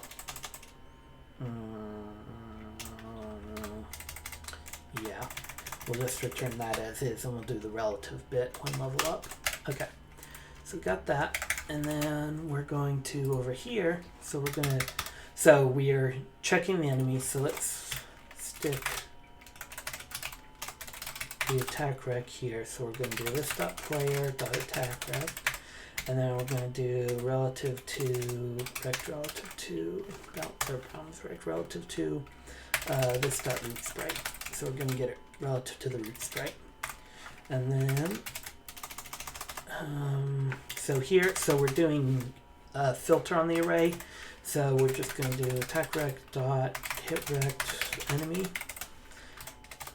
And actually, this could be multiple. If we had like 3 chickens that we hit, it should show all of them. All right, and then we'll do hits. And let's go back into player real quick. Let's make the right one have a background, so we can tell when we're on top of or not on top of the chicken. Opacity. Okay. All right. So I swing here. All right. So our array spit out and it hit nothing. So that's good. Still nothing. Oh, well, that's fine. Okay. So facing the chicken. Hey, look at that. We got chicken. So let's get off the chicken. Swing, no chicken. Face down, no chicken. All right, let's go back here, and actually, let's do this.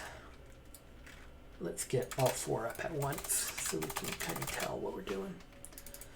Top. I'll make them each one a different color in just a second. Bottom. Bottom. Left. Left. All right, so.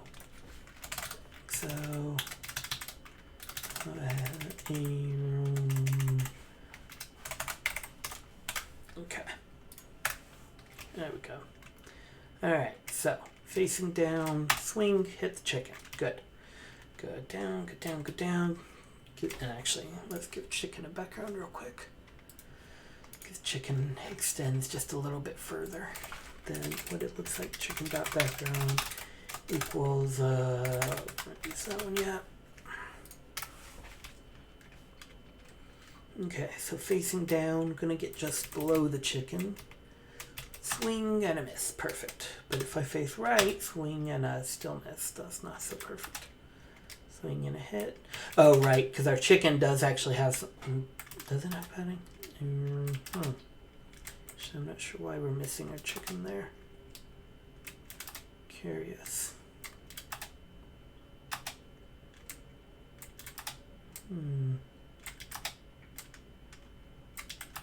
Alright, that's probably something to investigate, but I'm not going to worry about it just yet. I think chicken does actually have some padding on him that is being taken into account, but okay. We seem to be pretty good though. Yeah, okay. Alright. So good. Yeah, actually, now that I think about it, chicken does have padding on him. We may need to tweak that padding, but I think we're okay for now. Alright, so if we hit the chicken, let's just kill it for now. So hits dot, so for every hit we have, which hit is the enemies we just hit, we're going to, we're going to add a function called destroy enemy. I'm going to destroy it. And let's add a destroy enemy.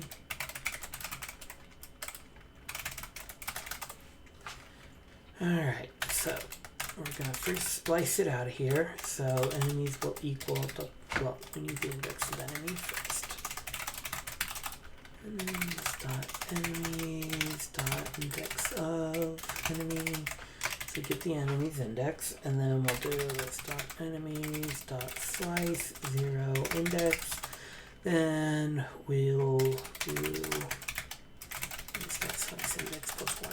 So basically, we're cutting out around the enemy, and then we're going to do this dot root sprite dot remove child enemy, and I'll take it off. Okay. So let's go hide these guys again. And for now, I'm actually going to comment that out because we might want it again later. Alright, so come down here and die. Dead chicken. Okay.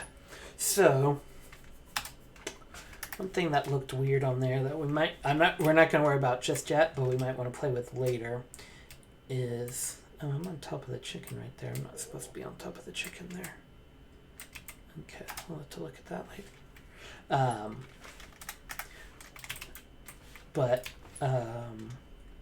Yeah, so one thing we might want to look at later is, so here, as soon as I start my swing the chicken dies, we probably want to add some kind of delay that we don't destroy, though we don't check for hits or destroy the chicken until midway through.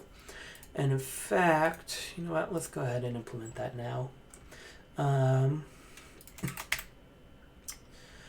Okay, so let's see. So let's say,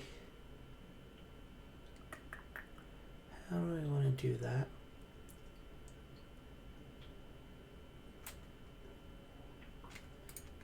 So let's go up here. Let's add a variable called attacking. It's false. And attack started, which will be the time we attacked. So if input manager, here, we'll do this. If input manager and that, then we're going to do attacking equals true. Dot attack started equals now. Our timing variable will pass in. And then down here we'll do if attacking, and this dot attack started is, or now is greater than or equal to plus, so for now let's just say, let's add to player, we'll add an attack delay. For now, we'll make it half of his attack speed, so that should be about halfway through the swing. Plus the stop player dot attack speed, or attack delay rather. So if now is longer than when we started the attack plus our attack delay, then we'll do our stuff to see if we hit. So let's go down here to our chicken. Swing still disappeared pretty darn fast. 1,000, 1,000, 1,000. It's greater than or equal to. Okay, so let's do this. Concept log now. I just want to make sure we're not actually doing both of those on the same move. And that is an old one, right? Yeah. Okay. I need to add something so it like clears that message or says something again when I wait a second. No, okay.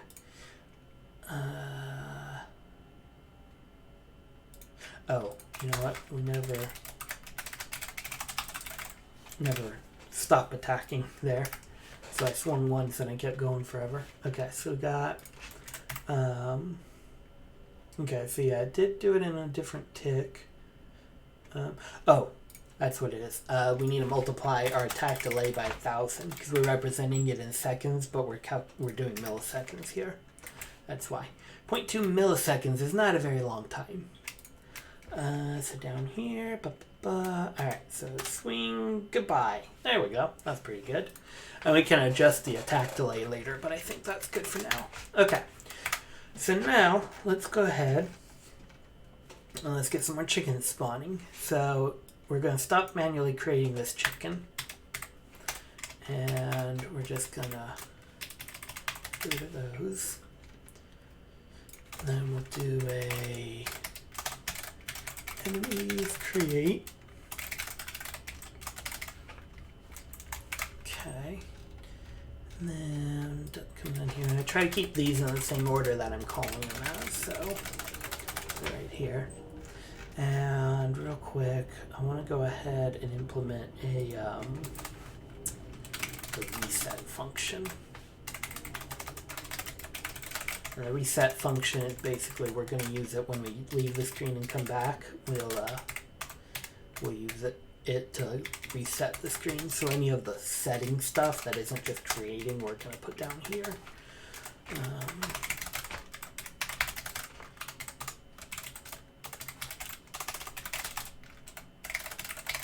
Destruct root sprite out. Okay. And actually, why don't we get rid of that variable now that we're only using it twice.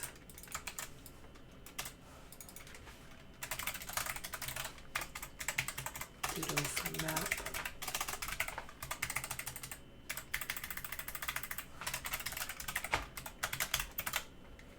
Okay, and we will still load the chicken up here in initialize. Okay. And then after we initialize, we'll call reset, and then we'll load that stuff up. Okay, and then I wanted to do that now because I want to add a thing where we loop through all of our enemies, and we're going to remove the enemy. So we'll so this is like if we were like playing and we get game over and we're on the game over screen and then we come back. We want to wipe out all the enemies so that way we don't spawn in the middle of 800 enemies from the last game. And then we'll just set enemies to 0, empty there. Okay, then let's go ahead. So we're going to, let's add a variable for enemy chance. And this will be number of enemies spawned per second on average. So, you know, we're going to have a bit of random probability here. So it's possible we'll spawn like 10 enemies in a second, and we might not spawn any enemies for like 10 seconds. The max will be number of FPS because we'll check it once per frame. So we'll go down to our enemies create. So here we're going to do if math.random, so math.random creates a number between 0 and 1, a decimal number, and it may equal 0, it'll never equal 1. So it's like this, less than or equal to math.random less than 1. So if math.random is less than, or let's see, will be cut. Yeah, less than or equal to this dot enemy's chance, or enemy chance. Is that what I named it? Oh, I called it change. Chance. And then, so since this is per second, we want to multiply that by since last divided by 1,000. So this will be how many seconds since we last tried, which will be some small thing, so it'll probably be about this big. And then we'll multiply that by our enemy chance. So that means every frame, basically, we have a 1.7% chance of spawning an enemy. And then we'll check our math.random, so if it makes a number smaller than that. And then on average, this will equal out to being an enemy per enemy chance per second. Or there's many enemies per second, basically. But again, because there's some funniness, it'll be kind of, various delays. Okay, so if we have an enemy, so we're going to make an enemy now, equals chicken.create, and in a little while we'll add our bat too, so we'll change that up to be which one we create. And then for now, let's just, for testing purposes, we're just going to fix him to be at 500. And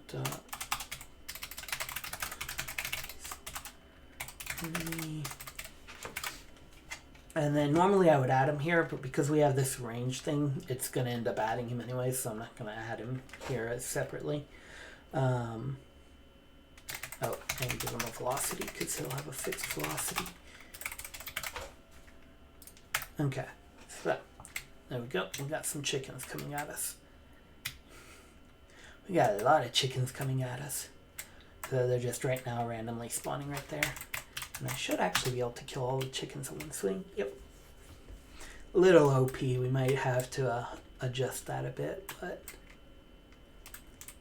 And probably what we'll do is end up giving our chickens lives, so they can, so we'll like hit them and knock back and then have to hit them again. Okay, yeah, get away from me. And also, we'll have to do, in our, we implemented a similar mechanic to this in our, space shooter and zombie shooter. Except we cheated for our zombie shooter, so if a zombie hits us, the zombie dies, but that doesn't actually make a whole lot of sense. I justified it by saying we had zombie disintegrating armor or something like that, but obviously that was just because I didn't want to implement stuff. But now we should implement that stuff. So what we'll do on hit, we'll lose a life and we'll knock us back. And then if we hit the chicken, once they have lives, we'll knock them back. Unless we do enough damage to kill the chicken. And yeah, we're definitely going to have to speed ourselves up here. We get fast enough, but it takes us a while of running. So let's go increase our acceleration, and we'll never get away from the chickens from a stop.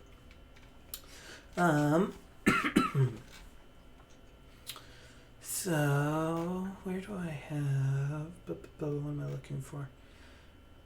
Oh wait, surely I set that somewhere. Ah, here. Well, no. That's not... What am I using to set our acceleration? Move here. Okay, so I am setting this to max acceleration right off the bat. Alright, so let's put us up to about that, maybe. Let's see. There we go. That's better. And then... Yeah, that seems a little better. Takes us a couple steps to stop, but I think that's okay, because it's like, if in real life you're running at full speed, you can't stop on a dime. It does take you a second or a step or two to come to a full stop. Okay, so that's pretty good. Now we can get the chickens running around in a circle. So chickens are stacking on top of each other. For now, that's okay. What we might want to do, though, is implement so they'll kind of knock into one another. That can be a little complicated, so we'll hold off on that. But yeah, we'll make it so they don't quite stack on top, because I think there's like 50 chickens in that mess right there. You kind of see their heads. Actually, what is with... Huh.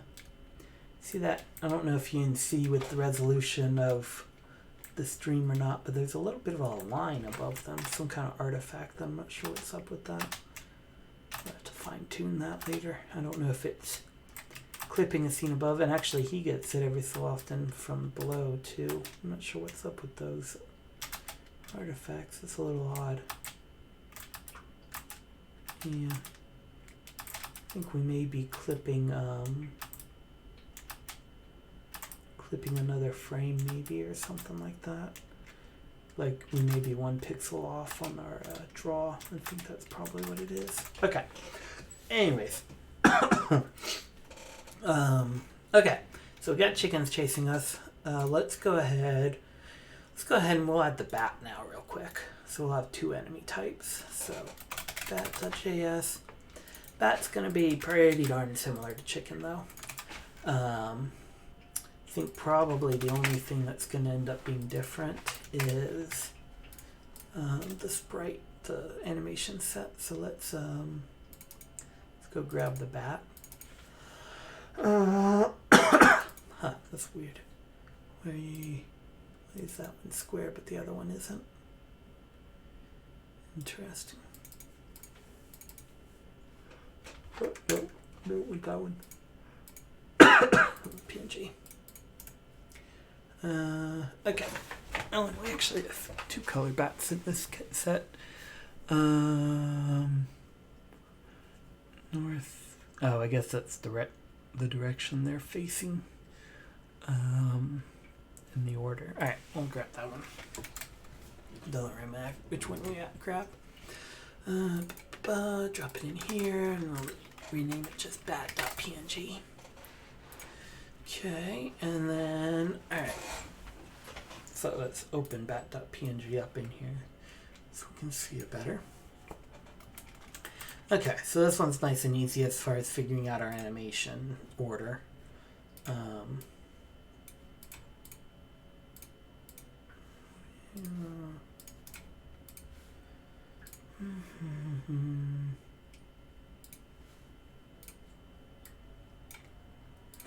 Okay, so basically we got brush. We got this is that's 1, 2, 3, 4 animations. Okay, so up is first. So 0 and 2. Actually, these may line up the same. Right is next, which good. Down, good, and left. Okay, cool. So they're actually all the same. And then width and height. So let's measure. Well, let's do it this way.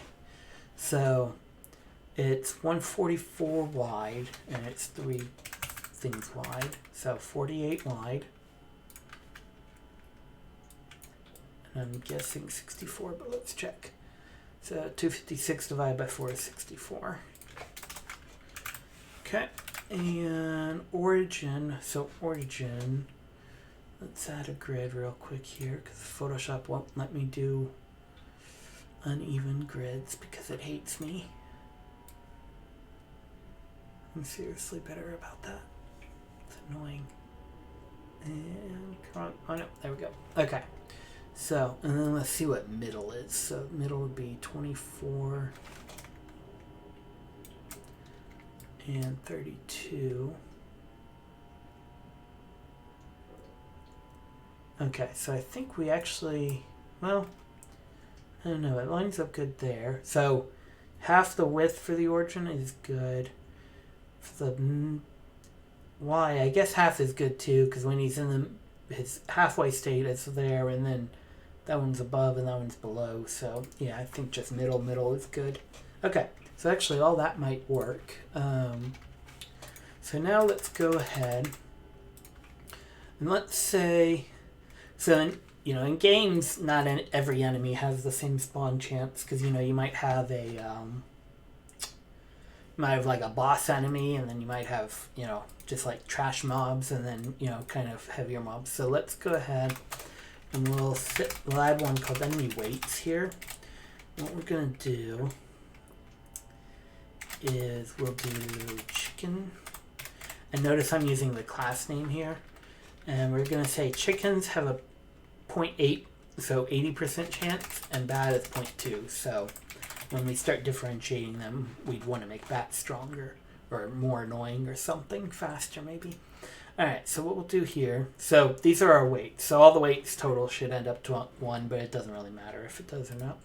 And then basically what we'll do is we'll use this to influence which one we're going to spawn. So we're going to add a new function. I'm going to add it down here called pick enemy. I'm just going to randomly pick one of those based on the weight. So there's a couple ways we can do the weighting.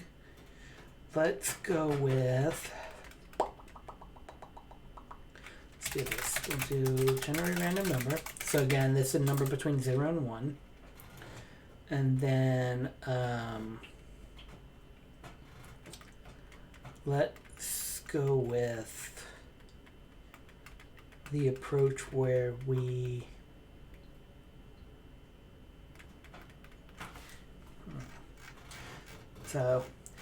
can go with one approach where, as if we basically add these up until we find the value that our range is between. So like if we were less than, in this case, well, let's say just temporarily real quick, we had like 3 of these, we would be like, okay, if we're 0 to 0.2, it's A, if not, add the next number, and then if our random number is less than that, add it up, then we're B, if not, we add the next number. Which, that works okay. Downside is you have to make sure everything adds up to exactly 1, or anything above 1 will never ever happen. The other way we can do it is if we wanted to have arbitrary numbers here, like 4 and 1. So chicken has a 4 times the chance of bat of appearing. Then we basically do the same technique, except we first add these up and then we divide them out, and then we use that to calculate our percent chance. The nice thing about that is if we add like 10 enemies, we don't have to worry that all the weights add up to 1 total. We just have to make sure they're the right way relative. So let's actually go with that, even though for now we're only adding the 2 enemies.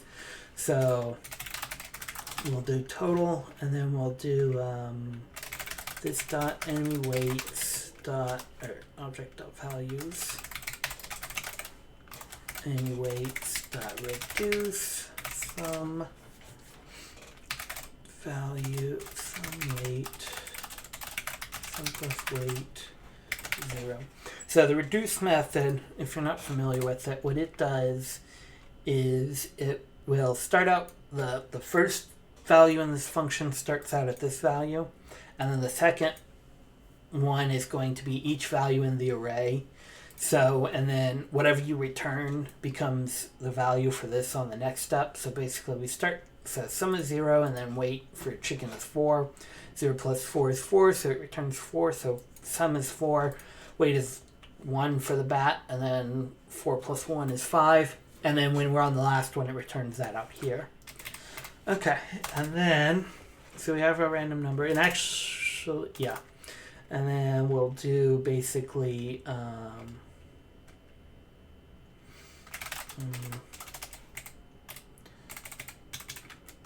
let's say weight total here, and total equals 0. And then while total,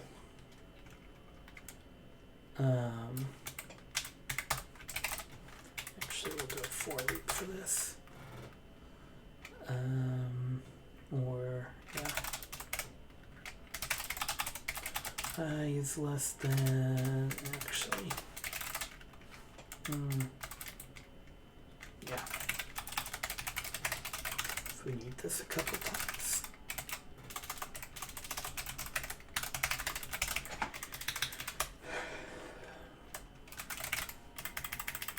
Actually, instead of values, let's call that weights.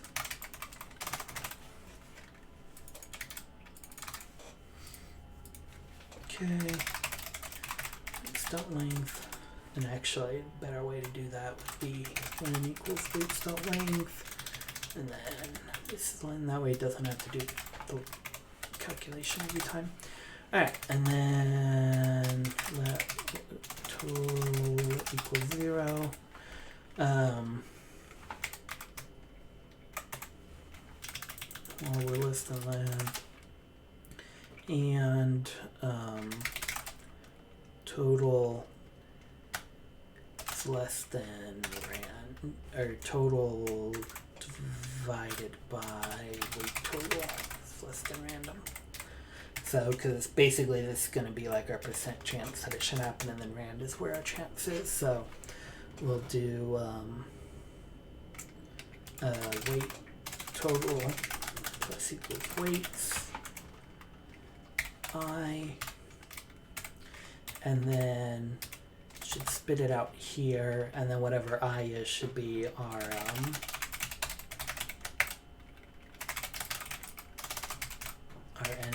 if we did it right.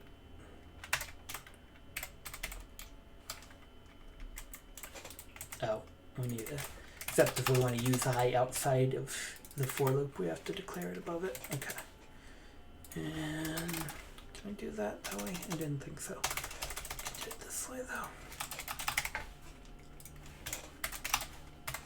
Okay. Alright. So shut up. No, don't care. Okay, and then here we'll just do this dot pick enemy dot create. All right, assuming that doesn't all blow up in our face. It blew up in our face. Let's double check this real quick. So still on I total. I probably have it off by 1 here. Come on, trigger. Trigger. There we go. That took a long time. Alright, 4, 0, 4, and 5. Oh, dang it. I mean, annoying, aren't you? Yeah, because we're redeclaring I there. Alright, fine. Do it that way. And actually, just temporarily, let's crank this way up.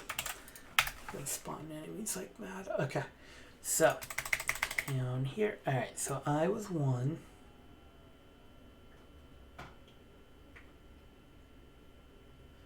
And then okay. So I do think we actually got what we wanted, but something's funny with it. Bat. Okay. So that's what I wanted, except I didn't import bat.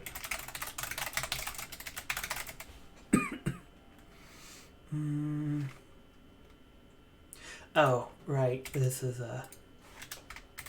So, yeah, in JavaScript, it wasn't putting the variable there. It was converting that to a string for us. So I have to do curly brackets to get it to actually use the key there. We have to make sure we call bat.load. Okay. All right. So now it spit out the thing we wanted. Call, create. It's not a function.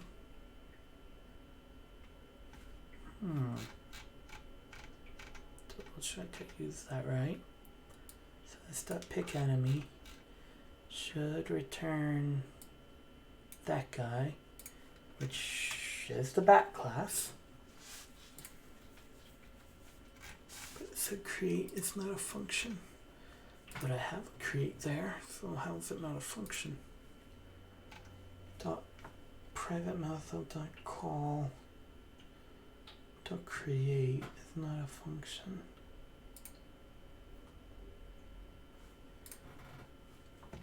Okay, so let's do this real quick.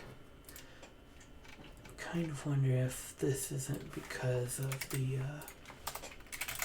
transpose thing. Okay, actually.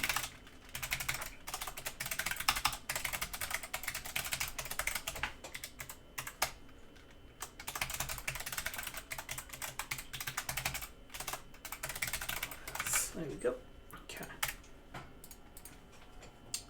Oh, now they're undefined. So 2. So that one, we were off by 1 on that one. Let's see, total. Yeah, let's add that in there. That way we know which number we're doing. Okay, so that time is bat. I'm just gonna refresh a bunch until it gives me chicken. Okay, so see, yeah, we're off on this because anything below 0.8 should give us chicken. Oh, or yeah, yeah. Total divided by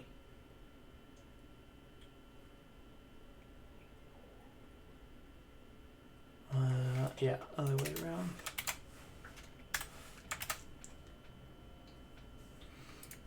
That's not quite right. I think I'm still off by 1 there. Chicken, chicken, chicken, chicken. Alright, let's change the weight real quick. Make them even. Chicken. Alright, yeah, so that one should have been bat. We got problems all over the place. Okay, so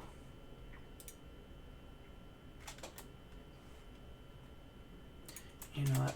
Let's use a while here instead.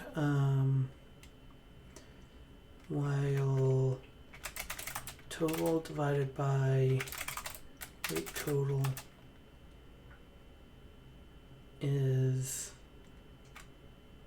actually, you know what we should do? We can do just, we'll do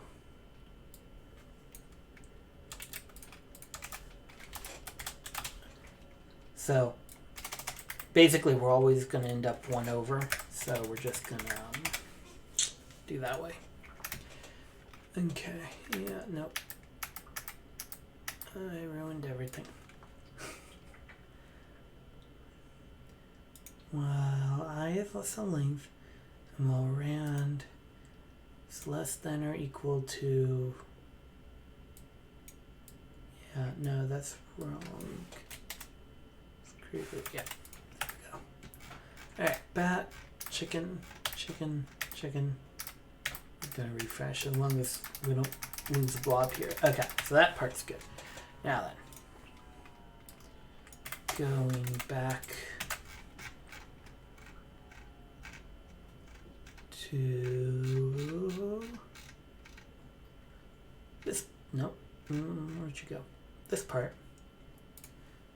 Okay. So, it's the class. Enemy class.create is not a function. But you're right there. How are you not a function? Let's do enemy class.create and just like that so we can see what. So it's undefined. I wonder if somehow our class is getting transformed into something else. Type string should not be type string. And are you being dumb on me? You're casting that to a string. Okay. Yeah. Dang it, really? Hang on a sec, I need to test something real quick. I thought that syntax would put it as a value there, but it looks like there might be a casting thing going on here.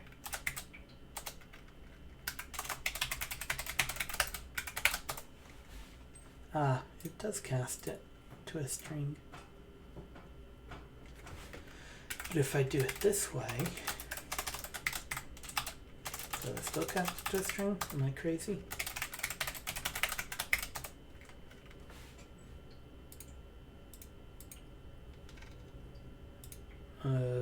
Just kind of disappeared that time.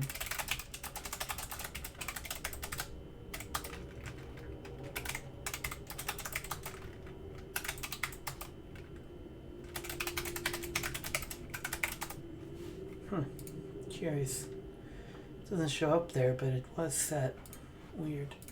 Okay, well then, let's just change this around then. We'll do blah, blah. We'll do class. Well, we can't call it. Class is a reserve word, so we can't call this variable class. So the two things people usually do, they'll either do $sign class or sometimes underscore class, or they'll say class with z's. We'll go with that one. That's the one I usually use. Wait one class that wait one.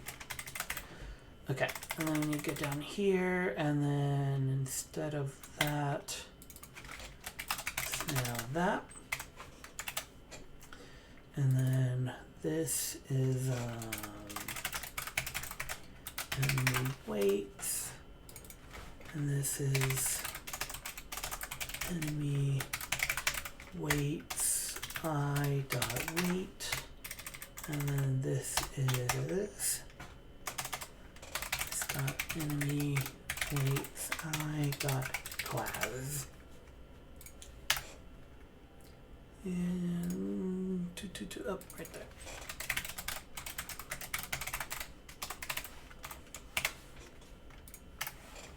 Alright, there we go.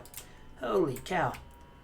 So that's spawning at what number did I do? Like 1,000 a second or something? Yeah. Might be a little fast. I probably crashed our game. Probably at like 10,000 or 100,000 anyway by then. Ooh, our bat is all kinds of off. I guess we didn't test him yet. It looks like we're his frame is like not lined up with him. Okay, so let's go check our bat real quick. Uh-oh, we forgot to change this guy. Come on, give me a bat. Bat, chicken. Bat. There we go. Alright, nice. Now our bat looks good. Okay. Now let's go back and we'll shift our weights again, so we'll make chicken 4 times as likely as bat. I think we'll crank the speed up on bat. And actually, you know what? I just realized we're setting the speed of bat, of chicken and bat back there, but really that should belong to this guy. So we're going to come in here and set it. And then we'll remove it where we're setting it out there. So bat will be 2 times as fast.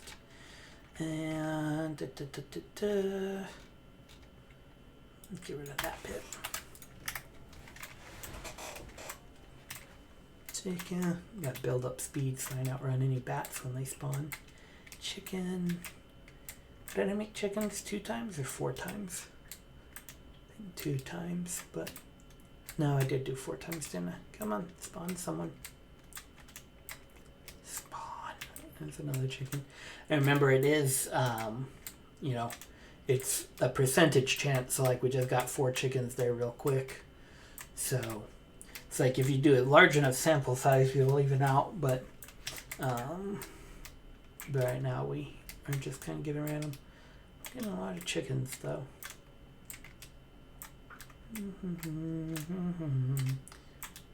A lot of chickens. There's a bat. Yeah, see, the bat's faster than the chickens. He's keeping up a little better. Okay. There's another bat. Okay. Yeah, if we let this run for a long time and then we came back and look at the numbers, we'd see that it ends up being about 80% chicken, 20% bat, but with just the smaller sample size and being as slanted as it is, we're seeing way more chickens. Okay, cool. So now we got our enemies spawning. Let's go ahead and let's see. So we can kill them now. Let's go ahead and we'll which thing do we want to do next? Excuse me. Get rid of that. I don't need that. Let's go ahead and